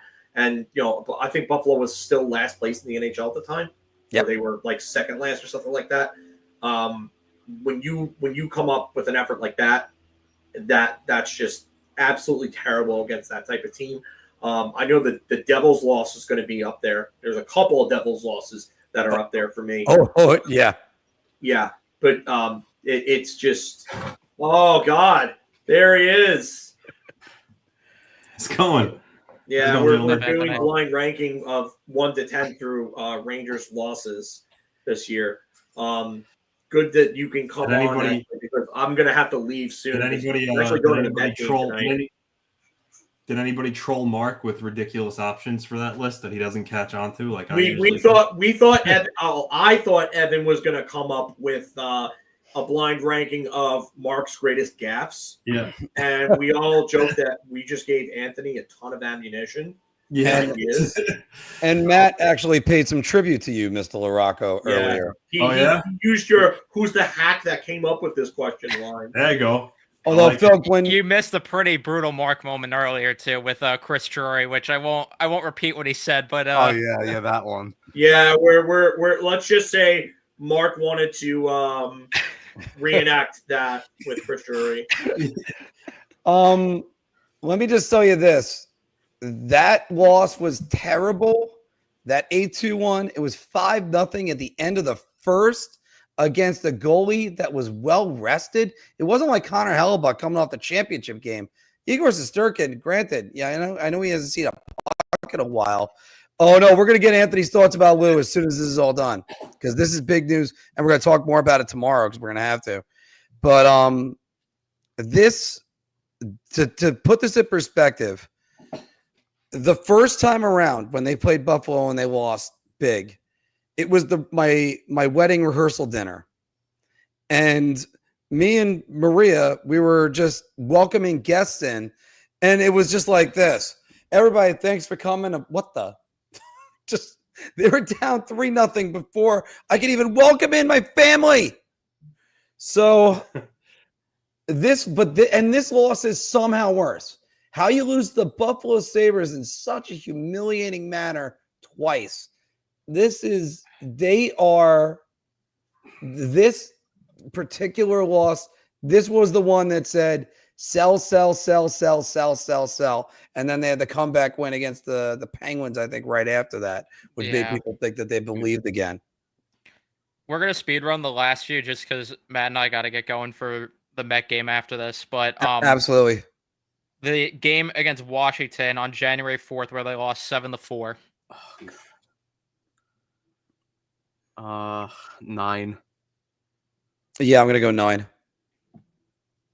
Since Phil isn't here, I'll keep going through it. The game at home versus Columbus where they lost 7-3 on March 9th. 4. 10. The game against New Jersey where they lost 5-0 on December 23rd. 1. Matt, you first. 1. 1. That's where you knew that they were screwed or effed. The game at Anaheim where they lost 5-4 on March 28th. 8. 3. The game against Ottawa where they lost 4-3 on March 8th where Brady Tkachuk got that OT winner. Yeah, my last one's 3, so that's where it's got to go. I don't think I said 2 yet, so I think that's 2. Yeah, I knew that I could fool you by thinking I'd put the other New Jersey one on there. So no, I thought I left that for last. I thought the other game that you were going to put on there was the home game against the Kings. Yeah, that I thought about putting on there. Garbage too. A couple of the Devils' losses. Honestly, the sad part is I'm surprised the Blackhawks loss wasn't here either. That's another one I thought about. It's sad that there's 10 bad losses that I just named, and we could still name more. That's the sad part about this. I mean, this pretty much goes in line because, like I mentioned before, I have some really terrible stats of just to show you how bad the Rangers were defensively this year. Because me, Carson, and Evan were bored one night, and we decided to, torture ourselves by going through these games. So we looked at all the games this year, all 82 games, and there was 23 games, 28% of the schedule where the Rangers allowed 5 goals or more. Their record in those games is 19-4 for a total of 4 points. There was 28 games, 34% of the games where the Rangers allowed 4 goals or more. Their record in those games were 22-5 for a total of 7 points. And then in 41 of those 82 games, they allowed more than 30 plus shots on goal. That's how fucking bad this team was defensively and all around. Oh my God. They got a lot of cleanup that they have to do. And speaking about which, you guys have a game to go to. Go enjoy the Met game. This was just comment. Yeah. Oh, I missed any other comments in there. Yeah. Oh, geez. Yeah. Stop. Yeah. Please make it stop. I'm gonna bounce out because I'm actually. You guys are going to the Met game too, or no? Yeah, we are. Yeah. All right. So then you know what? I'll text you guys because I'm going in with my buddy Mike. So I'll text you guys and maybe we can meet up. I'll probably maybe we could crush a couple beers in the parking lot or something like that. Yeah, we'll text you. All right. All right. Good. Have fun, gentlemen. Thanks for having us on. That sounds good. Yeah, thanks, boys. Love doing this. I don't know if you guys want to get together for pre-draft stream as well. I know Steven wants to do that. You can do that. So we'll get something going on that. But definitely look out, like, share, and subscribe if you haven't already, and be on the lookout for more from us. And from just for me, Mark, you and Anthony staying on for a bit? Well, actually, here's what we're going to have to do, guys. We're going to have to cut it off right here because we have to cover this news that's down here in the bottom and maybe have a little bit of fun with it, but also maybe not because, look, Anthony brought up a lot of positives that Lou Lamoriello has done. We're going to have to start a whole new stream, get the All Things Islanders crowd on here. So, guys, we're going to say thank you very much for everybody that was here for the Rangers wrap-up. But the big breaking news of the day is Lou Lamoriello departing from the New York Islanders. So Anthony and I are going to go craft a new stream and get this all ready. and get right back on. Do you even need to do a new stream for that? I mean, you have You know what, 508 people in there. I mean, all right, you know what, Anthony, we're gonna here's what we'll do. We'll keep everybody on. I'll make this a clip later on for us. Yeah, and then clip the other part of it later. Yeah, clip the other part of it. Yeah, that sounds like a good idea. Guys, thank you all very much. So Thank we're gonna you. keep the All stream right, going. I'll talk to you boys in a little bit. See you guys. See you. All right. see you later, guys. So, Anthony, I do have to appreciate once again the timing of the NHL season. Guys, thanks for staying with us for anybody that is. Because we got to talk about this is the biggest news of the day, because you thought this guy was bulletproof.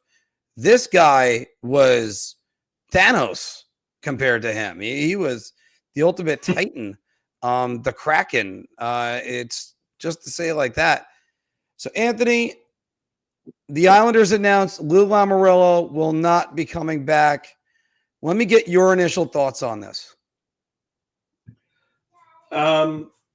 Mixed feelings on it, honestly.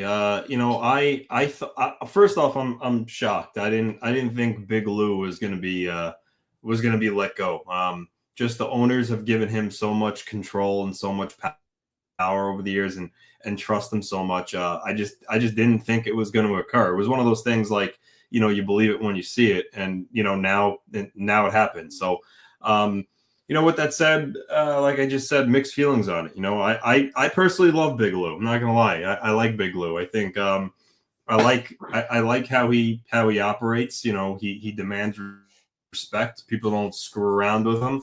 I think he's kind of hilarious with how petty he is sometimes and some of the things he does. Yes. But I get why there are a lot of fans are happy about it. I mean, since their second conference final run, they missed the playoffs. Then, they got in twice at the very end of the season, and, they lost both times to Carolina in some uneventful series. And then this year they missed the playoffs, and common denominator through all that is they haven't really made many big changes to the team since that conference final loss. They kind of, the Bo Horvat trade was huge. That was a big trade, but some say it came a year too late. He should have done that a year earlier, which is fair. But it also takes two sides to dance, if you know what I mean. So there's no doubt that he was hesitant to really break up this core. A lot of fans have been calling for it, and he hasn't done it. He stayed steadfast in it.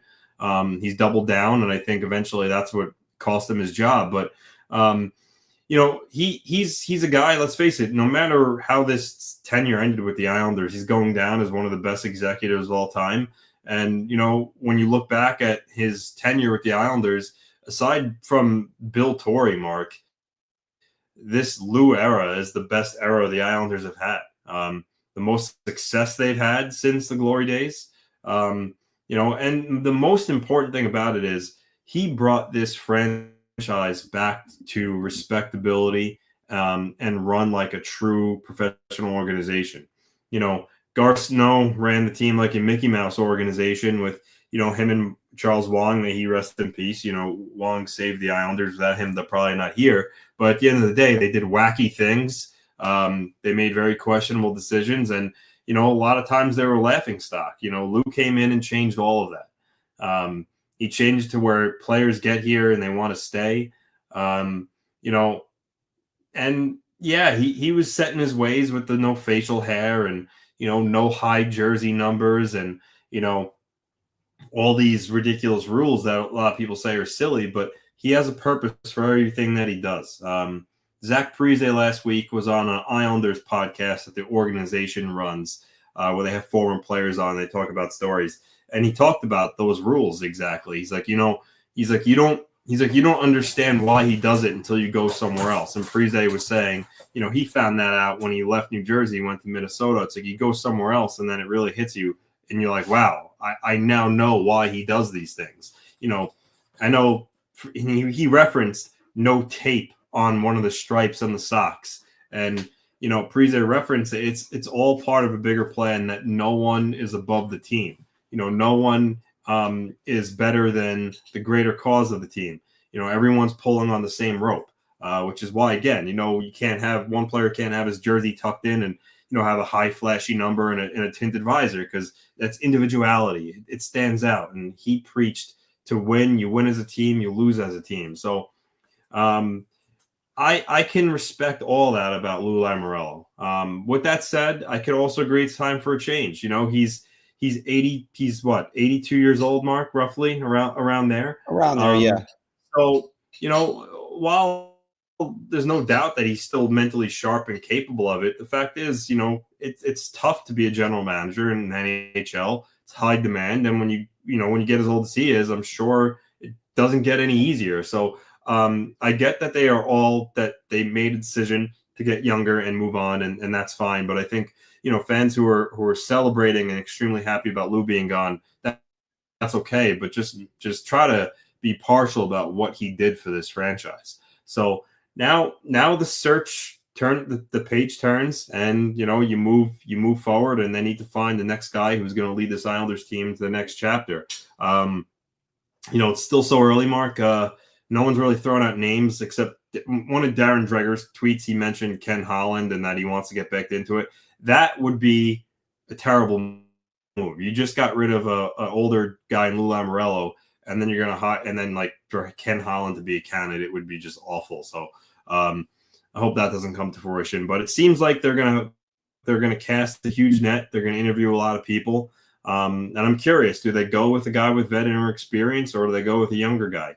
I know Kevin Wheat, I don't remember the team, Mark, but maybe it was a year ago or so. He was in contention for a general manager's position with the club. I want to say it was San Jose before Greer got it, but I'm not positive. But nonetheless, I wonder if a new fresh face like him will be in the mix, or maybe they want to go with a more experienced guy. But the one thing I think this does change, Mark, is I knew Lou already said there was going to be big change this offseason, and people skeptical about it, even though his word said it was because of his action in the past. Now that there's a new general manager coming in, Islander fans, buckle your seatbelts, because this is going to be a busy offseason. This new general manager is going to put his stamp on this team, and I don't know who's really safe. I think I could say with conviction now with the new general manager, I would say Bo Horvat, Ilya Sorokin, and I guess Matt Barzal are probably, I would say, the three players who are probably safe to go nowhere. I was bullish with Lee going because, Mark, he's the captain. You know how Lou is with loyalty. He's very loyal, especially to a guy like Anders Lee. With a new general manager in tow, I think Lee's is a candidate to possibly be moved now. You name it, Lee, Pelech, Polak, anybody really, except for the kind of the three guys I mentioned. Elliot Friedman, Mark, mentioned just a couple days ago, and I referenced it in my tweet. And I'll admit it, I was wrong. But I had said with Boquist and Palmieri extensions getting close, I said to myself, well, that likely means Lou staying, because if he was going, why would you allow him to negotiate those contracts? Do those contracts still go through? How close are they? Does Palmieri return now? So a lot of question marks. The only thing I'll say is I do think it's going to be really a very, very active offseason now for the Islanders. I think the demand from ownership is that, this is still a relatively new building. I don't think that they liked that the building was empty during the latter half of the season when it was evident they're going to miss the playoffs.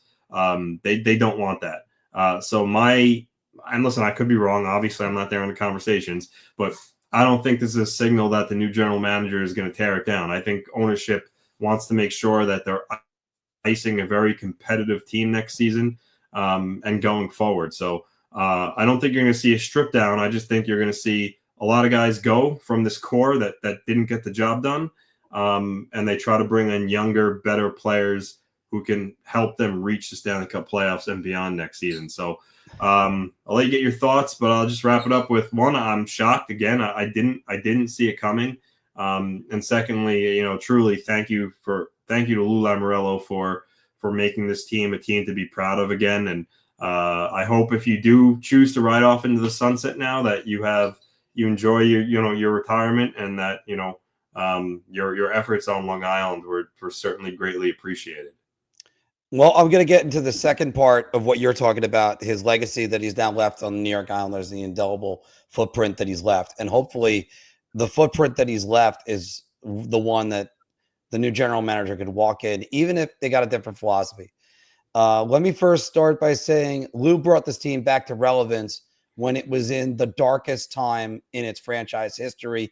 And I'm including John Spano in there and Milstein and Gluckskern era and all the bad times. They were absolute. To quote Mort Goodman from Family Guy, those were really awful times. Yeah, because they were. John Tavares left. Everybody looked over and went, "Are you kidding? This team going to be competitive? They're gonna be up for the number 1 draft pick for years." Instead, they not only won playoff series, which they didn't for 30 years, but they were a team to be reckoned with. And musical chairs helped with Barry Trotz getting here, Anthony. But Barry Trotz and Lou were on the same page. And Lou brought respectability back to this New York Islander franchise, which I think has been vastly missing for a long time.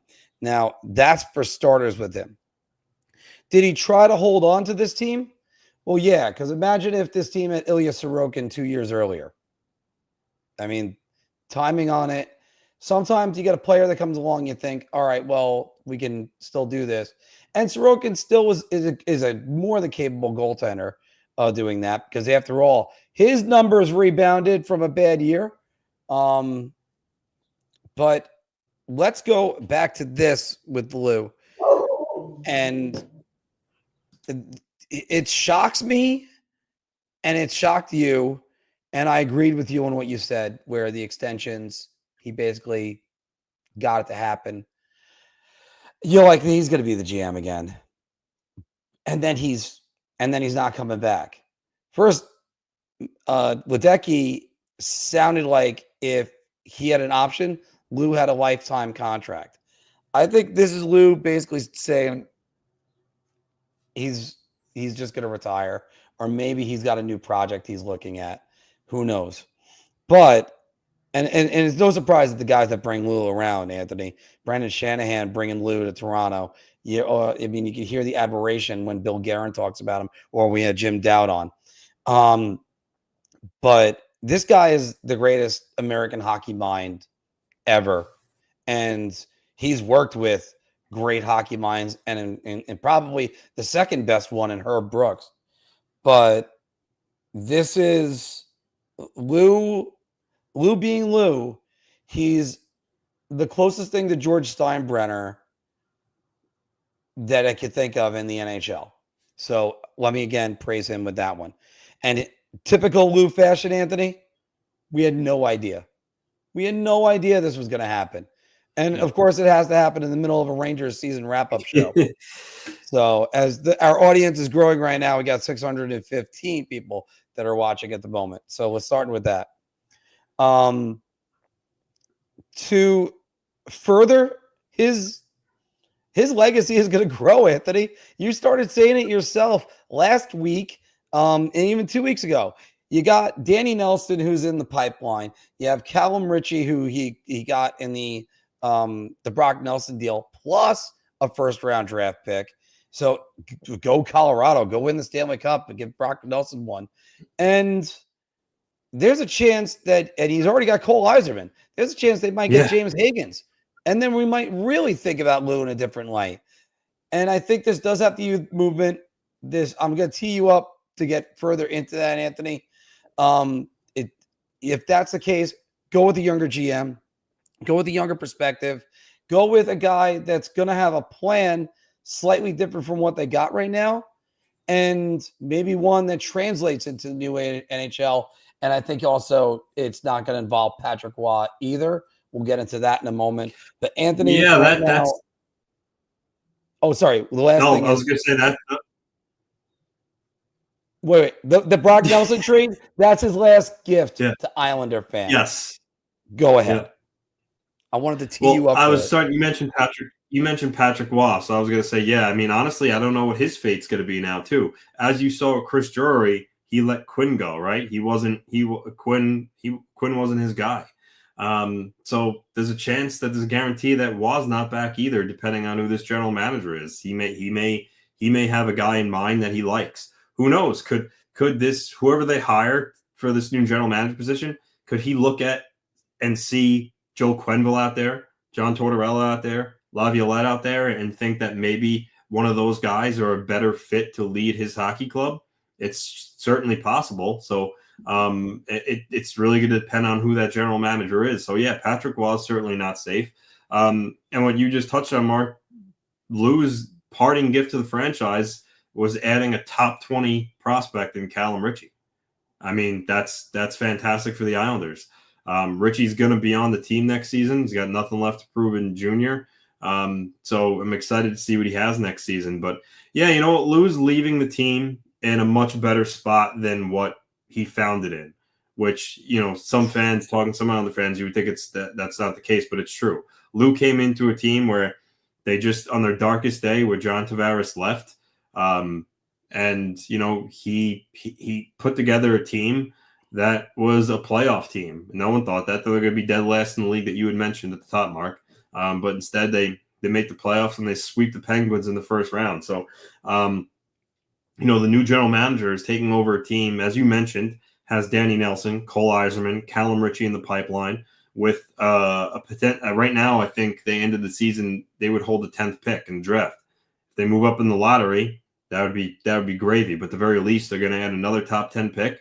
And then on top of that, you have guys like Bo Horvat, Matt Barzal, Ilya Sorokin, Noah Dobson, who are you know, very good players at their position. So I think they're going to be an attractive team to take over with those core pieces in place. I think what's the new guy's biggest task is going to be is complementing those core players and adding more youth and speed to the lineup. Because, Mark, as much as we could appreciate the work ethic and the motors of a guy like Casey Zizekas and Kyle McLean and you know, Hudson Fasching and, you know, those guys of the world, the Islanders have too many of those kind of bottom six, you know, work dogs in the lineup. They need more speed and they need more skill. And, you know, you see what happens when sometimes we have too much skill, but you have guys that don't want to work hard, like guys like, you know, Artemi Panarin and Lafreniere. It doesn't mean you're going to win. So you do need those lunch pail pieces in place. They're going to bring their lunchbox with them to work every day and work hard, but you need more skill. So the new general manager, I think that's going to be his top task. You know, you got Simon Holmstrom, who had a near 50-point season, Mark. You talk about a breakout year, 23 years old. You know, I think he's still going to get even better. So, like, he's a good piece, too, that they have there. So I think that the core is in place. It's just a matter of subtracting the Pageaus, the Cizikases of the world, and adding better, younger, skilled players into the mix is what's going to elevate the Islanders back into, you know, hopefully a contender status. So, you know, again, we'll see which direction they go, but I think this new general manager is going to be very active in the offseason, and it's too early to say what kind of impact it's going to have on free agency because, you know, as much as Lamoriello is respected, Mark, he still failed to land a big fish in his tenure. So, well, I'll get into that in a second. So could whoever they hire as a general manager, could that person be more successful at it? I mean, it's speculation. It's hard to say, but I think that new general manager is going to have a kind of a sales pitch in mind heading into the free agency period that maybe Lamoriello didn't have, or he'll do differently to try. But I don't think it's going to change the teams. Like, for instance, I'm of a belief that I think the Islanders are going to go after Mitch Marner. Not saying he's going to choose them. I'm saying they're going to go after him. Does this new general manager have more of a chance to land him than Lou? I don't know, but I do think that's going to be one of the avenues that they go to this offseason. You're definitely right about that. And let's start with what I've always said about Lou's philosophy on free agents. And again, I don't have this from him. I'm just reading the tea leaves.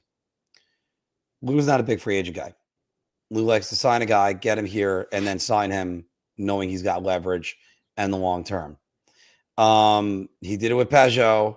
He did it with Ilya Kovalchuk back on the Devils days.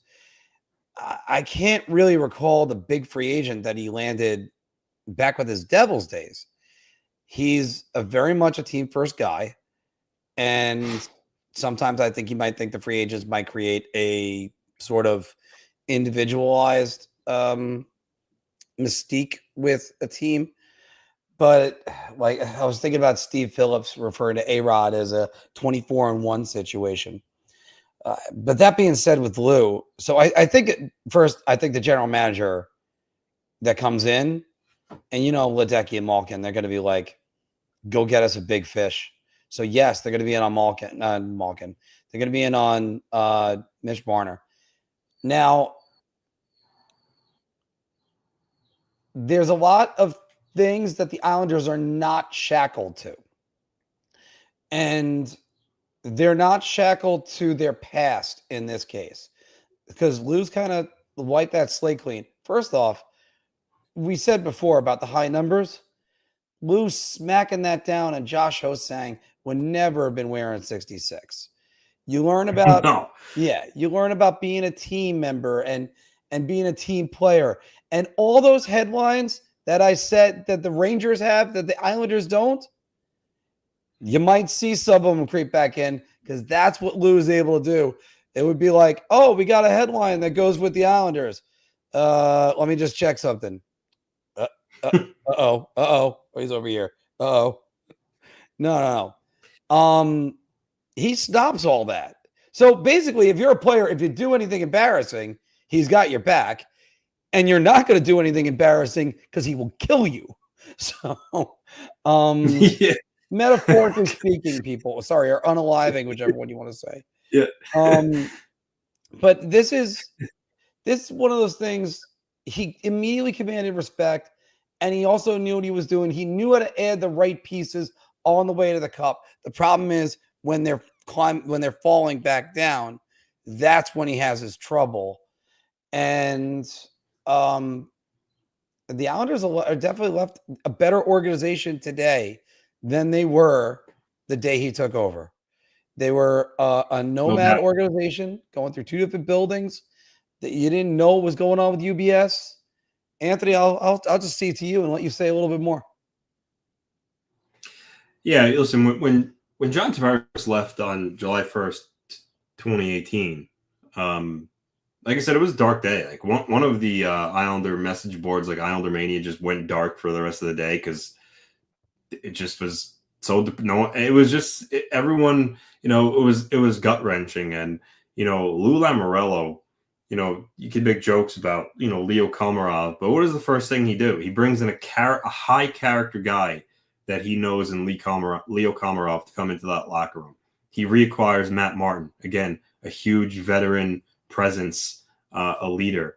He pushed the right buttons in a bad time, and it wasn't the most skilled group, but it was the team with the right players in the right place, in the right leadership, and they rallied around everyone's doubting us, and with Trotz in tow, they surprised everybody, and without Lou Lamoriello at the helm there. If Garcon was still a general manager and Tavares left, I think the team would have plummeted in the standings for the next 5 years. Lou didn't let that happen. He's a veteran. He knows how to work things, and he worked his magic there. I'm just getting a phone call I got to take here, Mark. So you're going to have to run the show there for a minute. No problem. I'll hold on to you for a minute. So, but also going, guys, further into this, we'll get to some of your comments that are in there in a second. But I mean, if John Tavares had to make his decision a year later, there's no question he would have stayed with the New York Islanders. No question. And would they have been able to afford Pajot? Who knows? But this was definitely something that helped them. The dog agrees with Anthony. I love that one. Depends on which direction. All right, but this is the thing. Now you can get an actual like GM with a vision who could look at this roster and go in and go do it and get it done. It's not somebody that is like Lou's assisted that's just going to be Lou 2.0. Go and find the right guy and go from a winning organization. What I say the Rangers should be doing. Go pluck a guy from Tampa Bay or Dallas and get a guy that could come in and reshape the culture of this team. Because that's one thing about the New York Rangers, guys. The culture is very much sour with the New York Rangers. Going back to the New York Islanders on this one. Frank is saying right here, don't we want the Rangers to go after Mitch Marner? Rangers love old free agents. Yeah, well, you know what? But Mitch Marner would be better for the Islanders. You get that big name that goes over there. And that's one thing about the Bo Horvat move. It wasn't just a trade. It was Bo Horvat that was there to they got him and he immediately signed a big money deal. Sight unseen. He could have just played it out, left at the end. Nope. Bo Horvat wanted to be a New York Islander. And that's what Lou got, because when's the last time you got an Islander that ever just looked at the team and went, I'll sign there? It was basically a free agent signing in the middle of the season that year. So that would happen with the New York Rangers. It wouldn't happen with the Islanders. Thomas Vanek couldn't wait to leave, especially after John Tavares got injured. But yeah, a lot of these, free up Chris Kreider. Well, Frank, what they might need to do is they might need to move on from him, trade him for that one. Patrick Waugh, Patrick Waugh. First off, if the Islanders are going younger, the last person they need to coach of this team is Patrick Waugh. Patrick Waugh is just, again, can we get a stamp on what he does? I mean, he's way too indecisive. I don't know who Patrick Waugh is as a coach. And you shouldn't be saying that for a guy who's coached over 400 NHL games. Oh, yeah. Oh, Mike's saying he should be the GM. No. Technically speaking, if he's going to be the GM, it needs to be hold on. I'm trying to think of who the Islanders is. Semyon Varlamov. There should go that method. MJ added to saying, is Patrick Waugh NHL level head coach? I don't think he is. We'll have a more thorough discussion about that tomorrow on that show. But I mean, I don't think Patrick has what it takes to coach at the NHL level, and it's not his own pedigree. It's that I don't think that he's a guy that could coach professionals. And that's what I think. And some guys can recognize that. Dale Hunter coached the Capitals for 1 year, and then he was gone. And I have a fly. I have to kill that thing. MJ had to say it. I saw someone on the Ranger Central stream said, Waugh could be the next Rangers coach. Oh, dear God, no. Oh, dear God, no. It was a shock when Patrick Waugh was the coach of the New York Islanders. And I think what guys like Waugh is a shot of adrenaline. I'm tired of the guys that are the shots of adrenaline that give you that short-term high. They need to find a guy. They need to find somebody completely off the grid. Both the Islanders and the Rangers. See, I'm afraid the Islanders are going to be the guy to go get Jeff Halpern and have him try to coach this team without any restrictions. I mean, that would be a plus. But this is a team that desperately needs. Well, see, it's got to be the right college coach. Ray, you're right about this one, because now the Islanders can actually take a bigger chance, but the Rangers, you need the right college coach. You need to have one that's a little bit more media savvy and one that can say some things to kind of keep the media off his back, but also be able to coach the players in a high pressure situation. The Islanders have a lot of the Rangers' advantages without the Rangers' disadvantages because so little attention is paid to them compared to the Rangers that the Islanders are able to fly in under the radar and do some things. Now, David Quinn was not the right head coach. And I bought into Quinn year 2. I was like, wow. The problem I have was, and what I'll bring up is, if it was Jim Montgomery that was the coach, what would have been different? Because they were going after Jim Montgomery at the time. Maybe Messier can coach the Islanders. You know what? That would be a great payback to Brian Trottier coaching the New York Rangers and how lost that man was. But I think I think the Islanders are going to be smart about this. I think they're going to land a smart GM. It's not going to be like Peter Chiarelli or a retread like some of these other guys, but it's definitely, I think they definitely have a shot at wiping the slate clean. If only another New York team did the same thing. And yeah, MJ Edits right about this. They're going to retool. Nick, I need to learn more about Jay Leach, but I'll let you know on that one. I'll circle back eventually on that one. But Frank, this is one.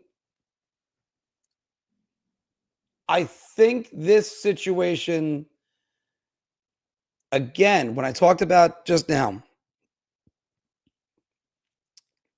the Islanders have some of the Rangers' advantages and none of the Rangers' disadvantages. This would be a place where you could actually land Quenneville. Now, I'm not saying they should or even go talk to them. Just saying they could, and it wouldn't be as much of a problem because Quenneville might have a blowback from the fan base, even in the hockey markets.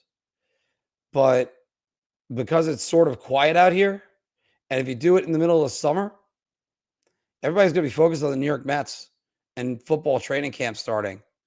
And if they did it, if they did it Thursday night, let's say, for instance, they hired Quenneville Thursday night during the NFL draft, they then have 4 months to let this all go.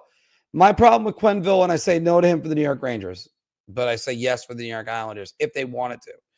I don't think that they might not want to. So let's just understand that one.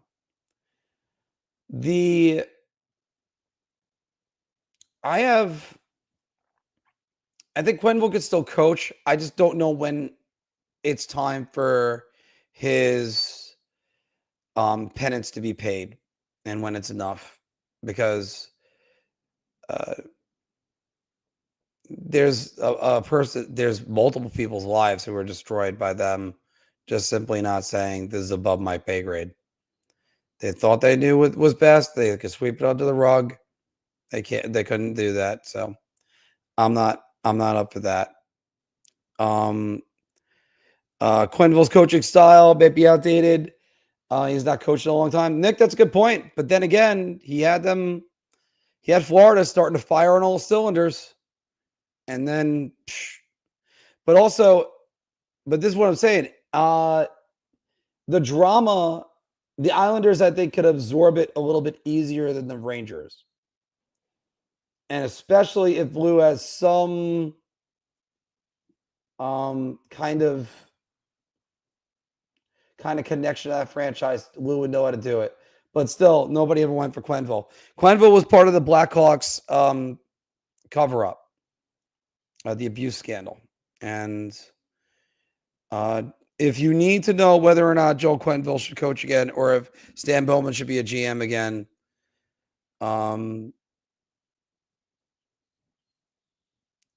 I got to remember his name again. Just see the kid's interview. It's heartbreaking what he went through. But this was, and actually, by the way, guys, technically speaking, it's Quenneville. But, and yeah. And that's what's hard about trying to say this right now. Because I can still respect Quenneville and his coaching style, but also he had his interview with ESPN. You'd have to look up. I'm going to look up his name.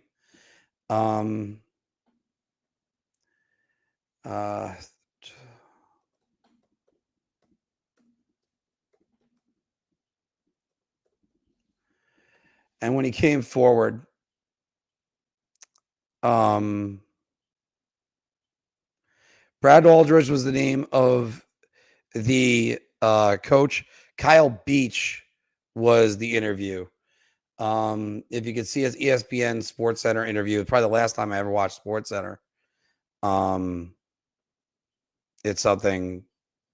It's gut wrenching.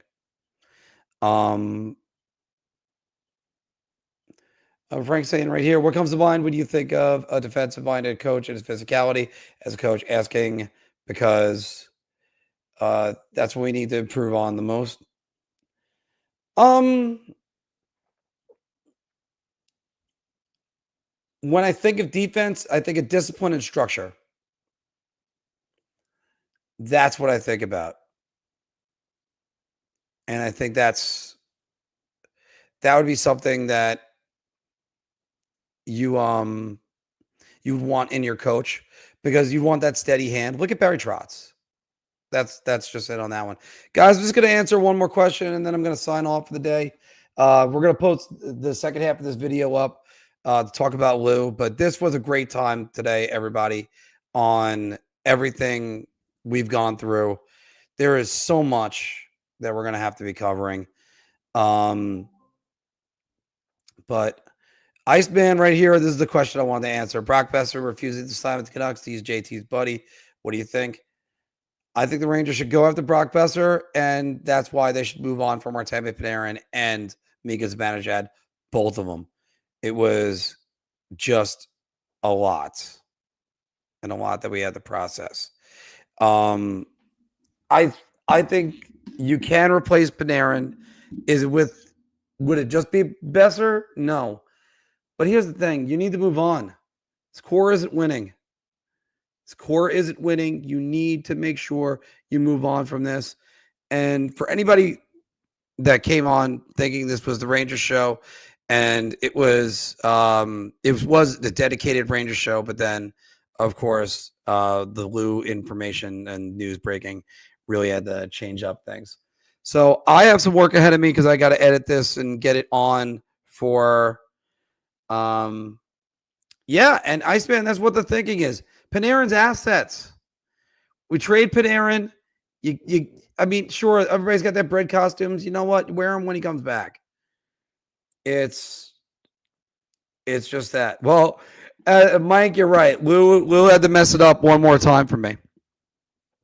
But look, you can still say thank you for your time. Panarin's probably the greatest free agent signing in New York Rangers history. The greatest trade was Mark Messier. Their greatest draft pick, that's debatable between Brian Leetch and Henrik Lundqvist, in my opinion. But this was an amazing show today. Thank you very much, Jonny Lazarus. Thank you to Evan and Matt and Joe from Ranger Central and Ice Cold Takes podcast. And also, of course, to John Falkowski and Anthony LaRocco for being with us. It would be great if they could somehow move Mika. Yeah. Look, I keep saying this for both organizations. If they're going to make changes, make radical ones. Do not make little bitty itty ones. No. The Rangers aren't a fine tune. They're not a guitar that's out of tune. You just kind of, no, those strings need to be plucked, replaced, and then you have to tune the guitar all over again. So, I only had one guitar, guys, and I have to get back to playing it. So there's a lot that the Rangers need to do, and the Islanders now. But the Islanders can actually see a bit of a brighter future. Don't you want the Rangers to be like that too? We are Big Apple Hockey. We do want both of these teams to succeed and move on from there. Guys, thank you all very much. We have tomorrow's show, which will be doing a lot of playoff coverage and also a lot more coverage about Lou Lamoriello's legacy in the NHL and what he has meant to everything. So, because I think he's the greatest American hockey mind ever, as I said before. Guys, thank you very much. Can't thank everybody that is joined or even still joined. We got 643 of you. Everybody, thank you very much, and we will see you soon. See you tomorrow at 1 o'clock.